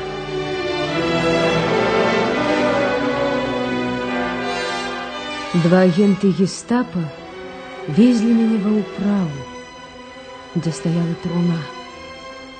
Выказвалі спачуванне. На ўсё жыццё я запомніла позірк аднаго афіцера-гестапаўца, які стаяў каля труны, якія ў яго былі вочы. Ён усё ведаў і смяяўся, злосна, нахабна, пераможна.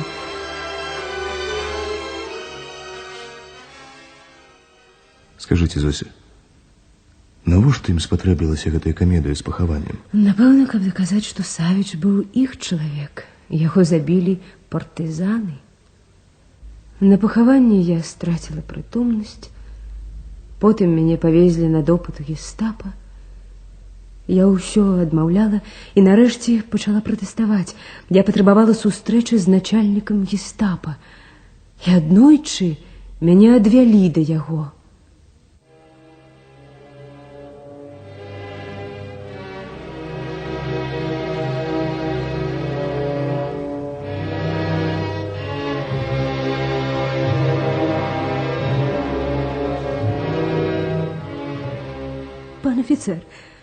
Пан офіцер, чаму мяне трымаюць у гестапа? Я пратэстую. Гэта бесчалавечна. Такое гора, а мяне дапытваюць як злачынцу. Я буду скардзіцца. Ай-яй-яй. Яна не ведае, чаму яе трымаюць тут. Я не ведаю. Несчастная дзяўчынка. Пан офіцер. У тафолі гэтай дурацкай камедыі. Пан офіцер. Ты добра ведаеш, чаму цябе тут трымаюць. Я не ведаю. Твой бацька быў звязаны з партызанамі. Не. Ты памагал яму. Што? У вас хаваўся камісар. Мы злавілі яго. Ён ва ўсім прызнаўся. Хто забіў майго бацьку? А шкатую, што гэта зрабіў не я. Хто? Хто забіў майго бацьку? І што, ты рашыў дапытваць мяне? Я хочу знаць, хто забойца майго бацькі. А камісара вы выдумалі. Калі грот-хірург шпіталі ёсць, то камісар тады так. Ён хаваўся ў нас. Ах, з якой асалодай я распяў бы цябе на крыжы. Але сёння мне не да цябе. Тапой я саймуся пасля. Подумай над своим лёсом, трень.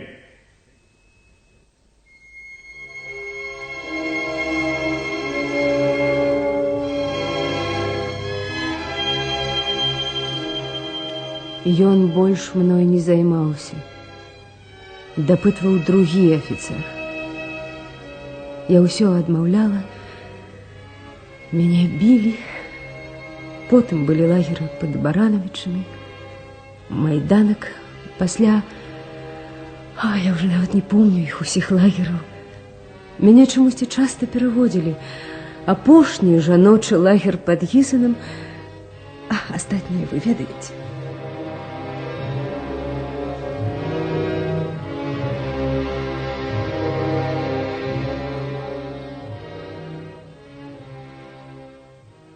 Товарищ, стыне кава. Прошу. Шикович писал документальную повесть про подполье. Але белая пляма, группа инфекційной больницы, моцна перешкаджала завершенню работы. Власне кажучи, не было ніякай белой плямы. Не хапала толькі той нітачкі, якая б зняла ўсе пытанні адносна смерці і пахавання Савіча. Нітачкі гэтай ён знайсці не мог. Але ў лістападзе яму пазваніў з КДБ капітан Сербановскі і запрасіў да сябе. У вызначаны тэрмін Шикович увайшоў у яго кабінет. Добрый день, товарищ капитан. Добрый день, Кирилл Васильевич. О, пробачьте, уже товарищ майор. С приемностью віншую. Добрый день. Дякую. Сідайте. Дякую. Што новага чуваць? Што ж, пра групу Савіча нічога. Акрамя ўсяго іншага, гэтыя людзі здорава ўмелі маўчаць. Але... Так. Не дзеля ўласнай славы яны змагаліся. І не думалі, што нам з вами прыйдзецца не спаць начамі, каб даследаваць іх дзейнасць. Вядома. Арыштаванага Дымара да мяне. Што-небудзь новае? Зараз пабачыце і пачуеце. Заходзьце. Добрый день, громадянин следчий. Добрый день. Сідайце, громадянин Дымар Соколаў-Беразоўскі. Я ўсё забываю, якое з гэтых прозвішчаў ваше сапраўднае. Ну, Дымар. Я прашу вас спакойней. Да я спокойный, громадянин следчий. Я уже спокойный. Чым вы займаліся да вайны, Дымар? Рабіў закройшчыкам у ателье. У часе вайны? Трымаў сваю майстэрню, кравецкую, невялічкую. А яшчэ чым займаліся? Эй, громадянин начальник, не обрыдло вам тягнуть одно и то ж по 10 разов? Отказывайте на пытанні. Ну, выконывал некоторые задания полиции. Чье яшчэ заданні выконвалі? УСД не служил. Чего не было, того не было. Я усё вам сказал. Усё. Наговаривать на себе меня не примусите. Чакайте. Не прикидывайтесь дурнем. Нам добра вядомы ўзаемаадносіны СД і паліцыі. І вам яны не горш вядомы. Якія канкрэтна заданні вы выконвалі? Прабачце, таварыш Сербановскі, як імя і па бацьку арыштаванага? Адказвайце, Дымар. Ну, у вас же записано. Пытаюць у вас. Назар Аверьянович. Гэты тып шпіёніў за Ярышам. Вы ведаеце Ярыша? Не. Такого прозвища не чуў. Кузьма Клещ, пожарник. Ведали такого? Ах, Клещ. Ага. Пожарник. Помню. Признаюся, меў заданне прасачыць за ім. Меў. Але, громадянин начальник, прошу записать гэта. Не выдаў. Не выдаў. Хоть раскусіў, што гэта за птушка. Орол. Гэта ж ён Лучынскага. Фото яго пасля бачыў. А я не выдаў. Добрый человек.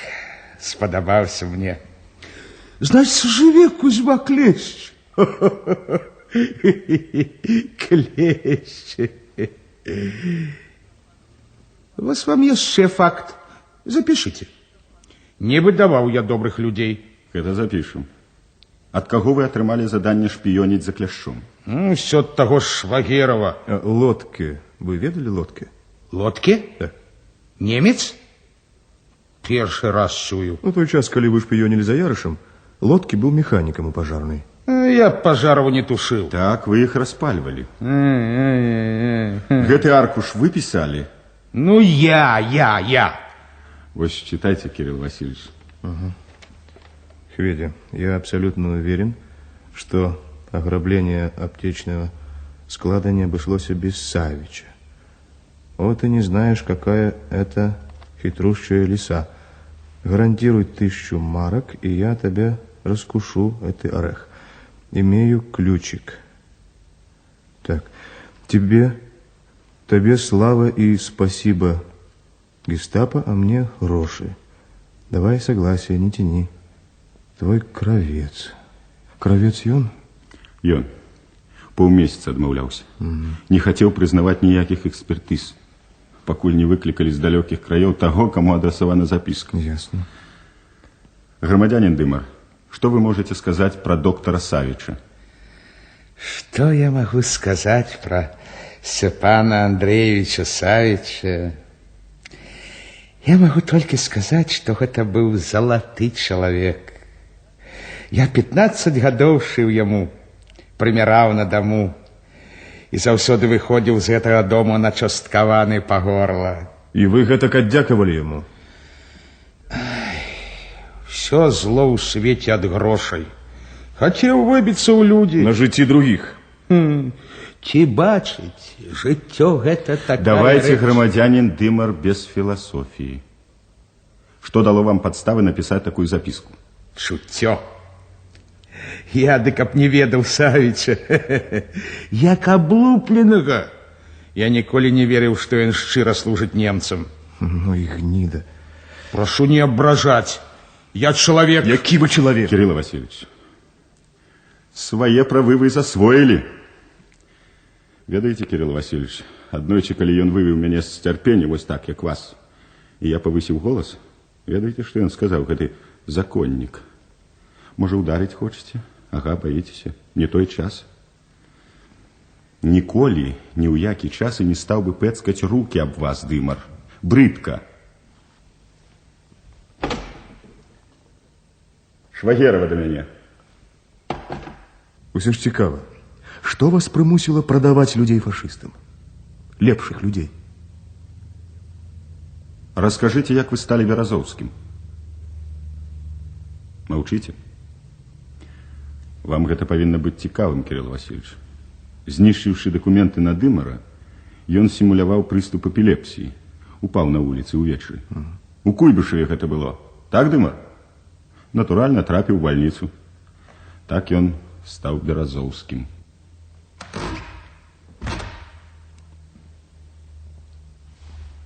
Добрый день. Добрый день, Швагеров. Сядайте. Дякую. Ну, чым займаецеся? Гэта Кирилл Васильевич былы следчы паліцыі. Так. Аглядаў горад, як усё адбудавалі. Які горад? Горад песня. Песня. Гэта вы добра сказалі.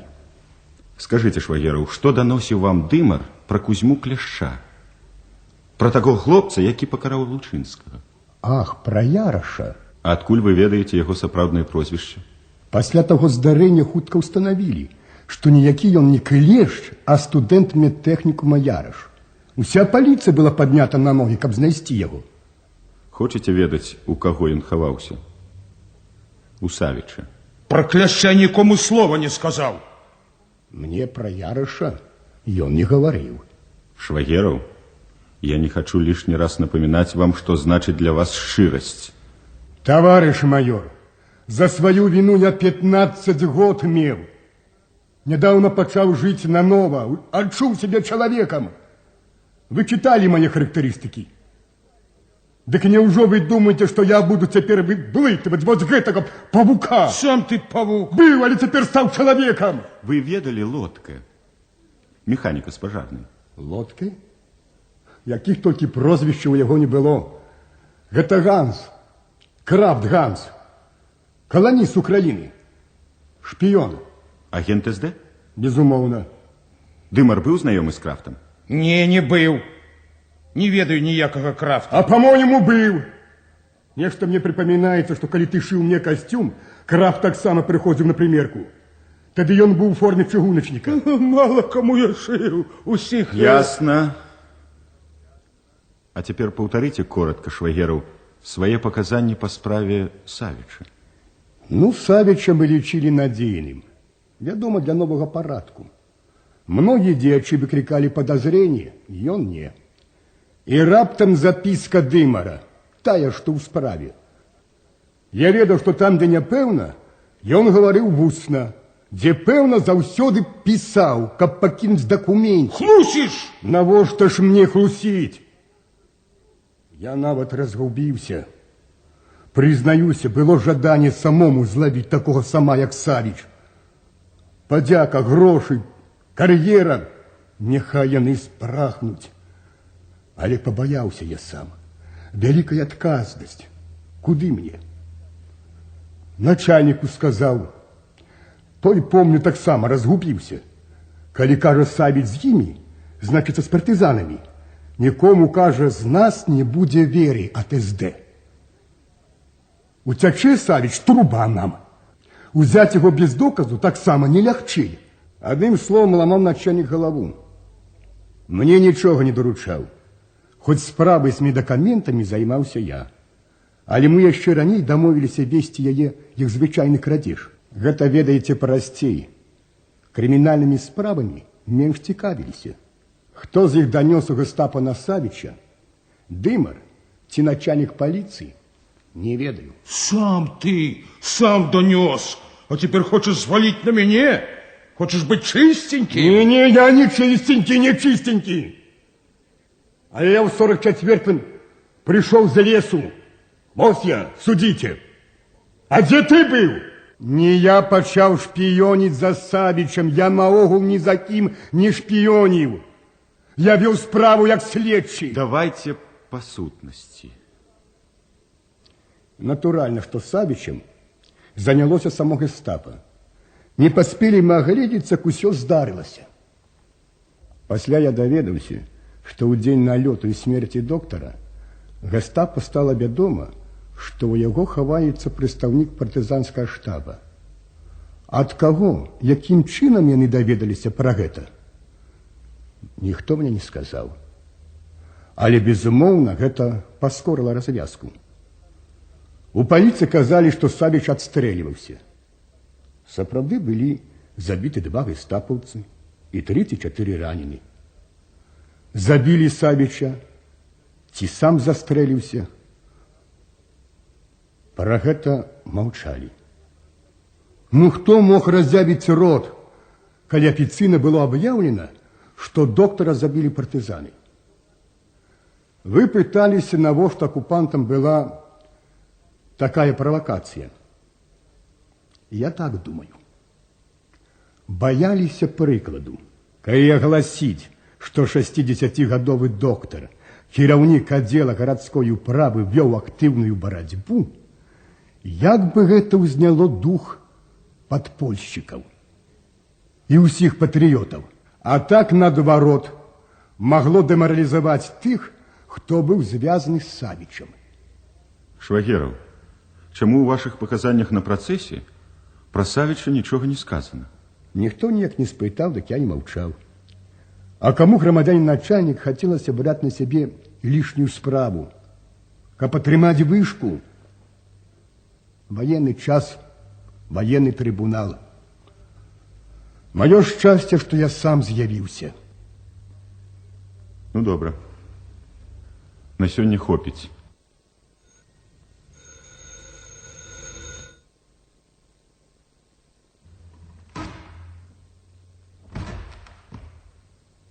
Адвядзіце арыштаванага.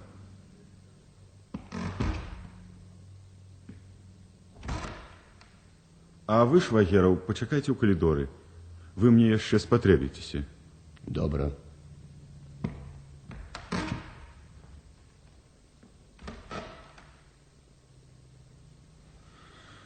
Вось цяпер, Кирилл Васильевич, не будзе для нас белых плям у справе Савіча. Думаю, што больш не існуе пытання, хто ж такі доктар Савіч. Дякую вам. Нема за што. Служба. Ну, да побачення. Усяго добрага. Жадаю поспеху. Дякую, товарищ майор.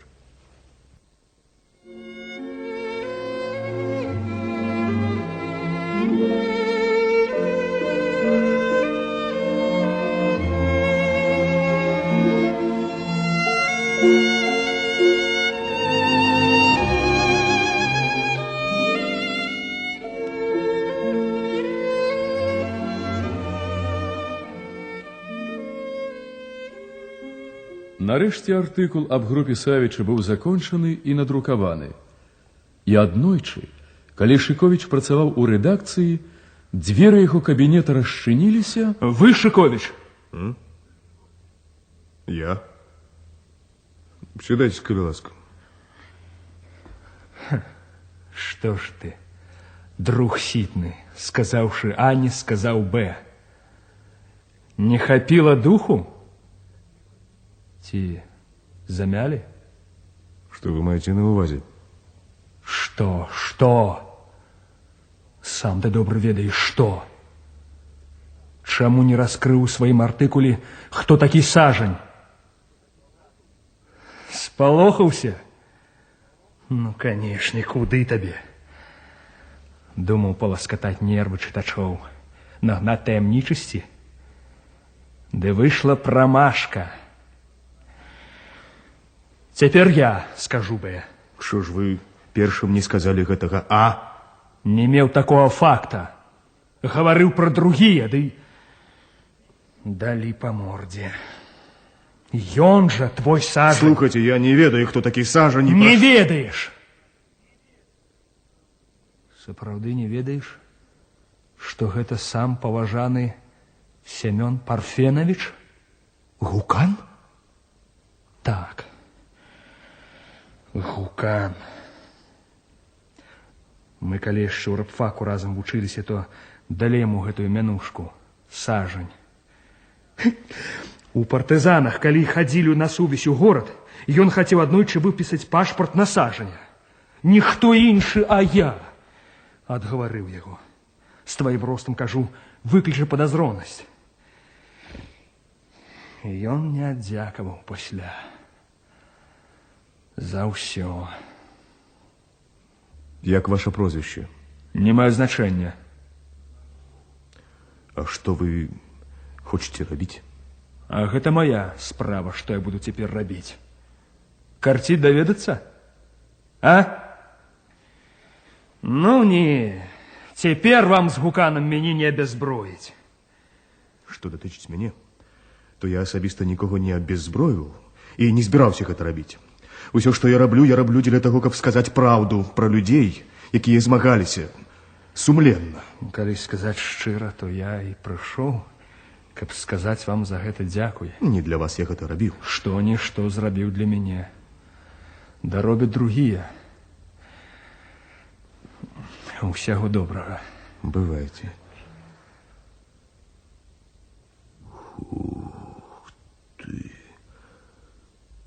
Гукан Сажень. Неужо правда? Так, трэба хутчэй бегчы ў лабараторыю да Пеці. Кто там? Я, Шикович, адчыні, тэрміновая справа, Петя. Заходзьце. Чаго вам? Петя, выручай, дружа, пераверні ўвесь свой архіў. Знайдзі здымкі, на якіх ёсць Гукан. Усе, ад 45-го года. Навошта? Трэба. Вось так трэба, брат. Ён што, юбіляр? Юбіляр, ліха на яго. Добра, праз гадзіну падбяру ўсё, што трэба.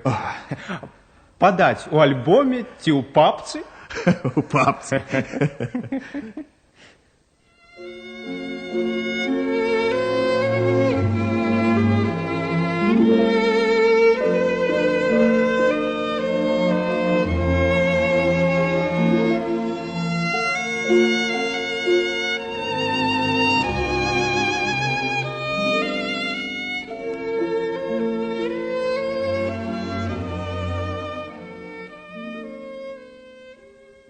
Праз 1,5 гадзіны Шикович быў у Зосі.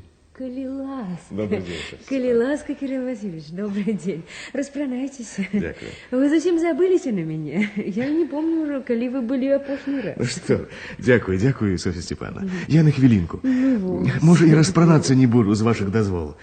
Я ж на працы. І до вас я по справе. Я хочу показать вам некалькі фотографий. Фотографий? Так, може, вы познаете кого-нибудь. Это мое великое значение для моей работы. Вот, глядите.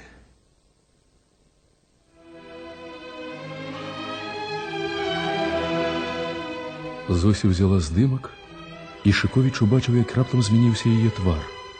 Шчокі пабялелі. Яна доўга разглядала здымак, але на твары яе больш нічога не адбівалася. Нарэшце яна дарвалася ад здымка, перавяла позірк на Шиковича і паківала галавой. Не. Нікога я тут не познаю. А тут? Не. Вы не познаете гэтага чалавека? А калі я памылюся? Прайшло столькі год. Так это Сажень? Так. Так. Але, можа, не трэба, Кирилл Васильевич? Што не трэба? Чаго вы баіцёся яго? Я не за сябе, за вас. За мяне? О, не той час, Софья Степановна, каб баяцца. Ён сам увесь час дрыжэў. І цяпер дрыжыць. І мы станем гнілымі лібераламі, плаксивыми гуманистами, коли не будем выводить вот таких вот на чистую воду. Кирилл Васильевич, погодь. Коли ты выдаешь себе за героя, то будь героем во всем. А ён боялся за свою карьеру. За яе затоптал грязь вашего... Не трэба, Кирилл Васильевич. Ну, добро, добро. И не думайте, не хвалюйтесь. А я пошел у горком.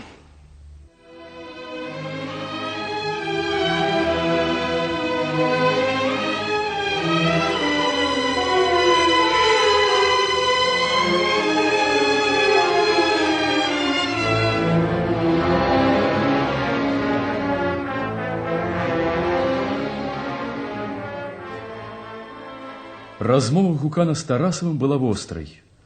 Тарасов быў неўмольны і ставіў пытанні прама і прынцыпова. Не, скажи, верыў ты, што Савіч не наш чалавек? Ты не ўяўляеш усёй складанасці барацьбы. Допустим. Але акрамя цябе ёсць людзі, якія таксама ўяўляюць гэтую складанасць. Вярнуўшыся ў брыгаду, ты сказаў, у каго хаваўся ў горадзе? Не. Чаму? Твоё пытанне наіўнае. Ты думаешь, что гэтым признанием я мог бы реабилитовать Савича? Хто б мне поверыў? Я 10 дзён прабыў у горадзе і трапіў у час, калі нічога нельга было зрабіць. Калі ішлі арышты, праваліваліся яўкі. Пасля гэтага я прыйшоў бы і паведаміў, мяне хаваў Савіч, якога забілі падпольшчыкі, а немцы з пашанай пахавалі. А можа, цябе хавала СД? Спытаў бы, відаць, кожны партызан. Докажи, что ты не лысый. Ты забываешь, які быў час. Карацей кажучы, ты побаяўся. Ну, побаяўся. Калі табе так хочется, каб я сказаў гэтае слово. Я эвакуировал город. Не боялся. Отступал до Москвы. Не боялся. Мяне послали назад у тыл. Я не боялся. Не бегал по комиссиях. Водил людей на операции. Не боялся. Пошел в город на сувязь, каб наладить разбитое подполье. Не боялся. Ну, не вышло, як хотелось. Не отрывалось. Не кричи. Не бразгай своими медалями. Тое, што рабіў ты, рабілі тысячи, мільёны. Мы выконвалі свой абавязак. Добра, я побоялся. А другие не боялись? Усе, хто перажыў 37-й. Одна справа памерці ад кулі ворага, а памерці ад рук сваіх таварышаў, аднадумцаў, адчуваючы, што ты ні ў чым не вінаваты. Ты ўяўляеш? Ты думаў калі-небудзь пра гэта? Думаў. І цяпер падумаў. Як адчувала сябе Соф'я Савіч, калі пасля фашысцкага канцлагера трапіла ў Сібір. Я думаў і бачыў много разоў, які ішлі на смерць, каб ратаваць таварыша. І я гэта разумеў. А вось такі данос на людзей, якія ратавалі цябе, я зразумець не магу. Ну, змаладушнічаў. Я ж не хаваю. Ну, добра. Тады ты побаяўся. Дрыжэў за сваю скуру. Я прашу. Чаго там прашу? Дрыжэў, як апошні баязлівец. Страціць партызанскую славу, кар'еру. Вось чаго ты баяўся. Але прайшло амаль 6 год пасля 20-го з'езда. Партыя сказала такую праўду на ўвесь свет. Ну, чаму ж ты не сказаў праўды пра сябе, пра другіх? Дзеля чаго? У імя якой ідэі ты хаваў яе? Это что, допыт? Я не просил тебя. Ты пришел сам каб раскрыть душу, пораиться. Я не думал, что ты так настроены. Мы с тобой разом разбирали справы некоторых з тых, кто писал доносы у 37-м. Мы были объективными. Мы разбирали кожны конкретный выпадок. Хоть не скажу, что не проявляли часом либерализму. Між іншым, некоторых из них брал под оборону ты с позиции высокого гуманизму. А Шиковича хотел выключить с партии за учинок сына. Подбираешь факты? Не, просто пригадываю. Факты даволі одного. Якія яшчэ патрэбны факты?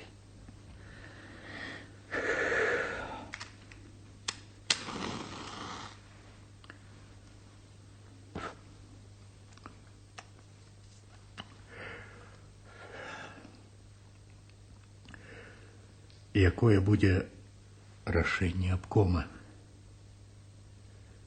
Як ты думаешь? Не ведаю. Як член бюро я могу сказать только за себя. Не хочется мне пасля гэтага подать тебе руку. Тым больш разом працаваць. Так, нават. Уяви, что так. Ясно. Але я люблю ясность с початку до конца. Ну что ж, дякую за шчырасць. Бывайте. Бывайте.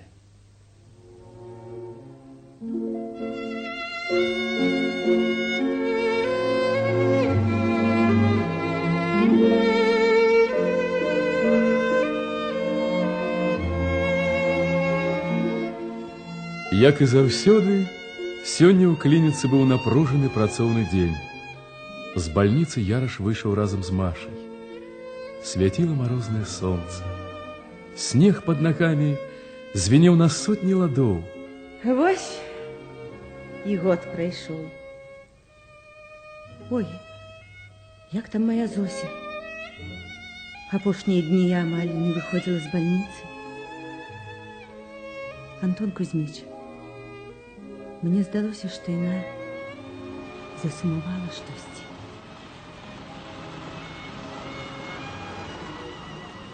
Ой, мой аўтобус. Жадаю вам у новым годзе, Антон Кузьміч, усяго самага найлепшага. Дякую. Бывайце. Дякую, Машенька. Прывітанне Зосі. Добра.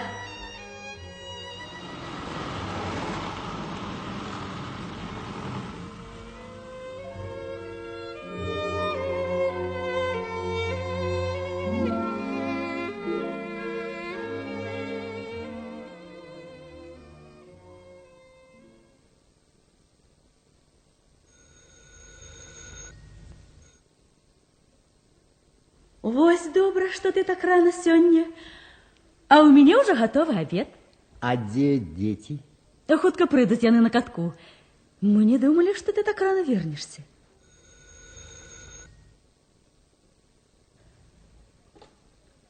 Кватэра Яраша?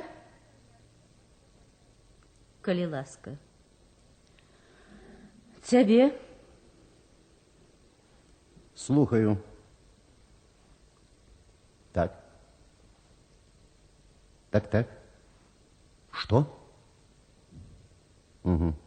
Буду. Звонила Маша. Просить зараз же приехать. Видать, нечто с Зосей.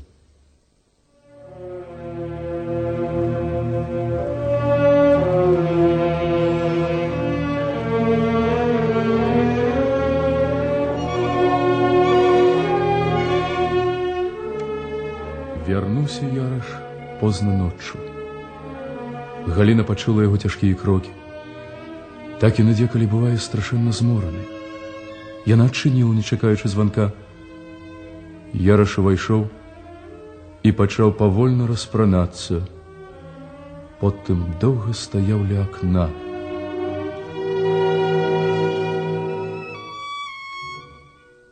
Яна поехала.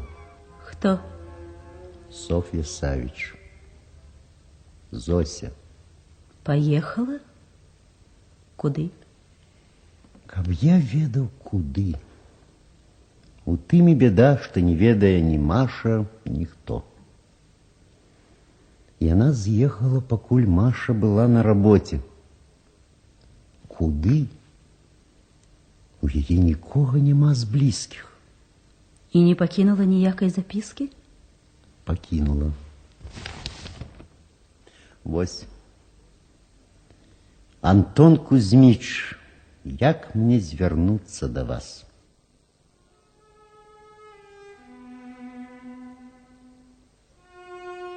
Дорогий мой товарищ, дорогий человек, друг и брат, вы вернули мне жыццё. Якую дзяку трэба сказаць за адно гэта, але вы вернули не толькі жыццё. Вы вернули мне веру ў людзей, у іх дабрату. У мяне няма слоў, каб выказаць усё тое, што я адчуваю. Ды не варта гэта рабіць. Я магла б сказаць, што люблю вас, але гэта не ўсе могуць зразумець правільна. Дзякую вам.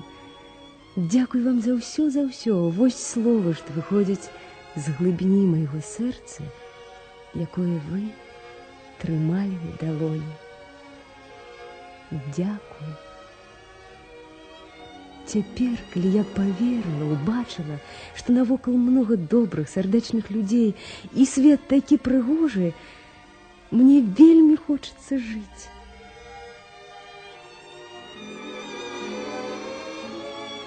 Не шукайце мяне і не турбуйцеся. Я буду далёка. Можа, пазней я прышлю вестачку. Перадайце прывет Кірылу Васильевичу. Дзякую ему за тое, што ён зрабіў для мяне і асабліва для памяці бацькі майго.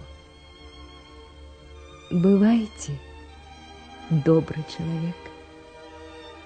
Дазвольце ў думках абняць и поцеловать вас. Софья Савич.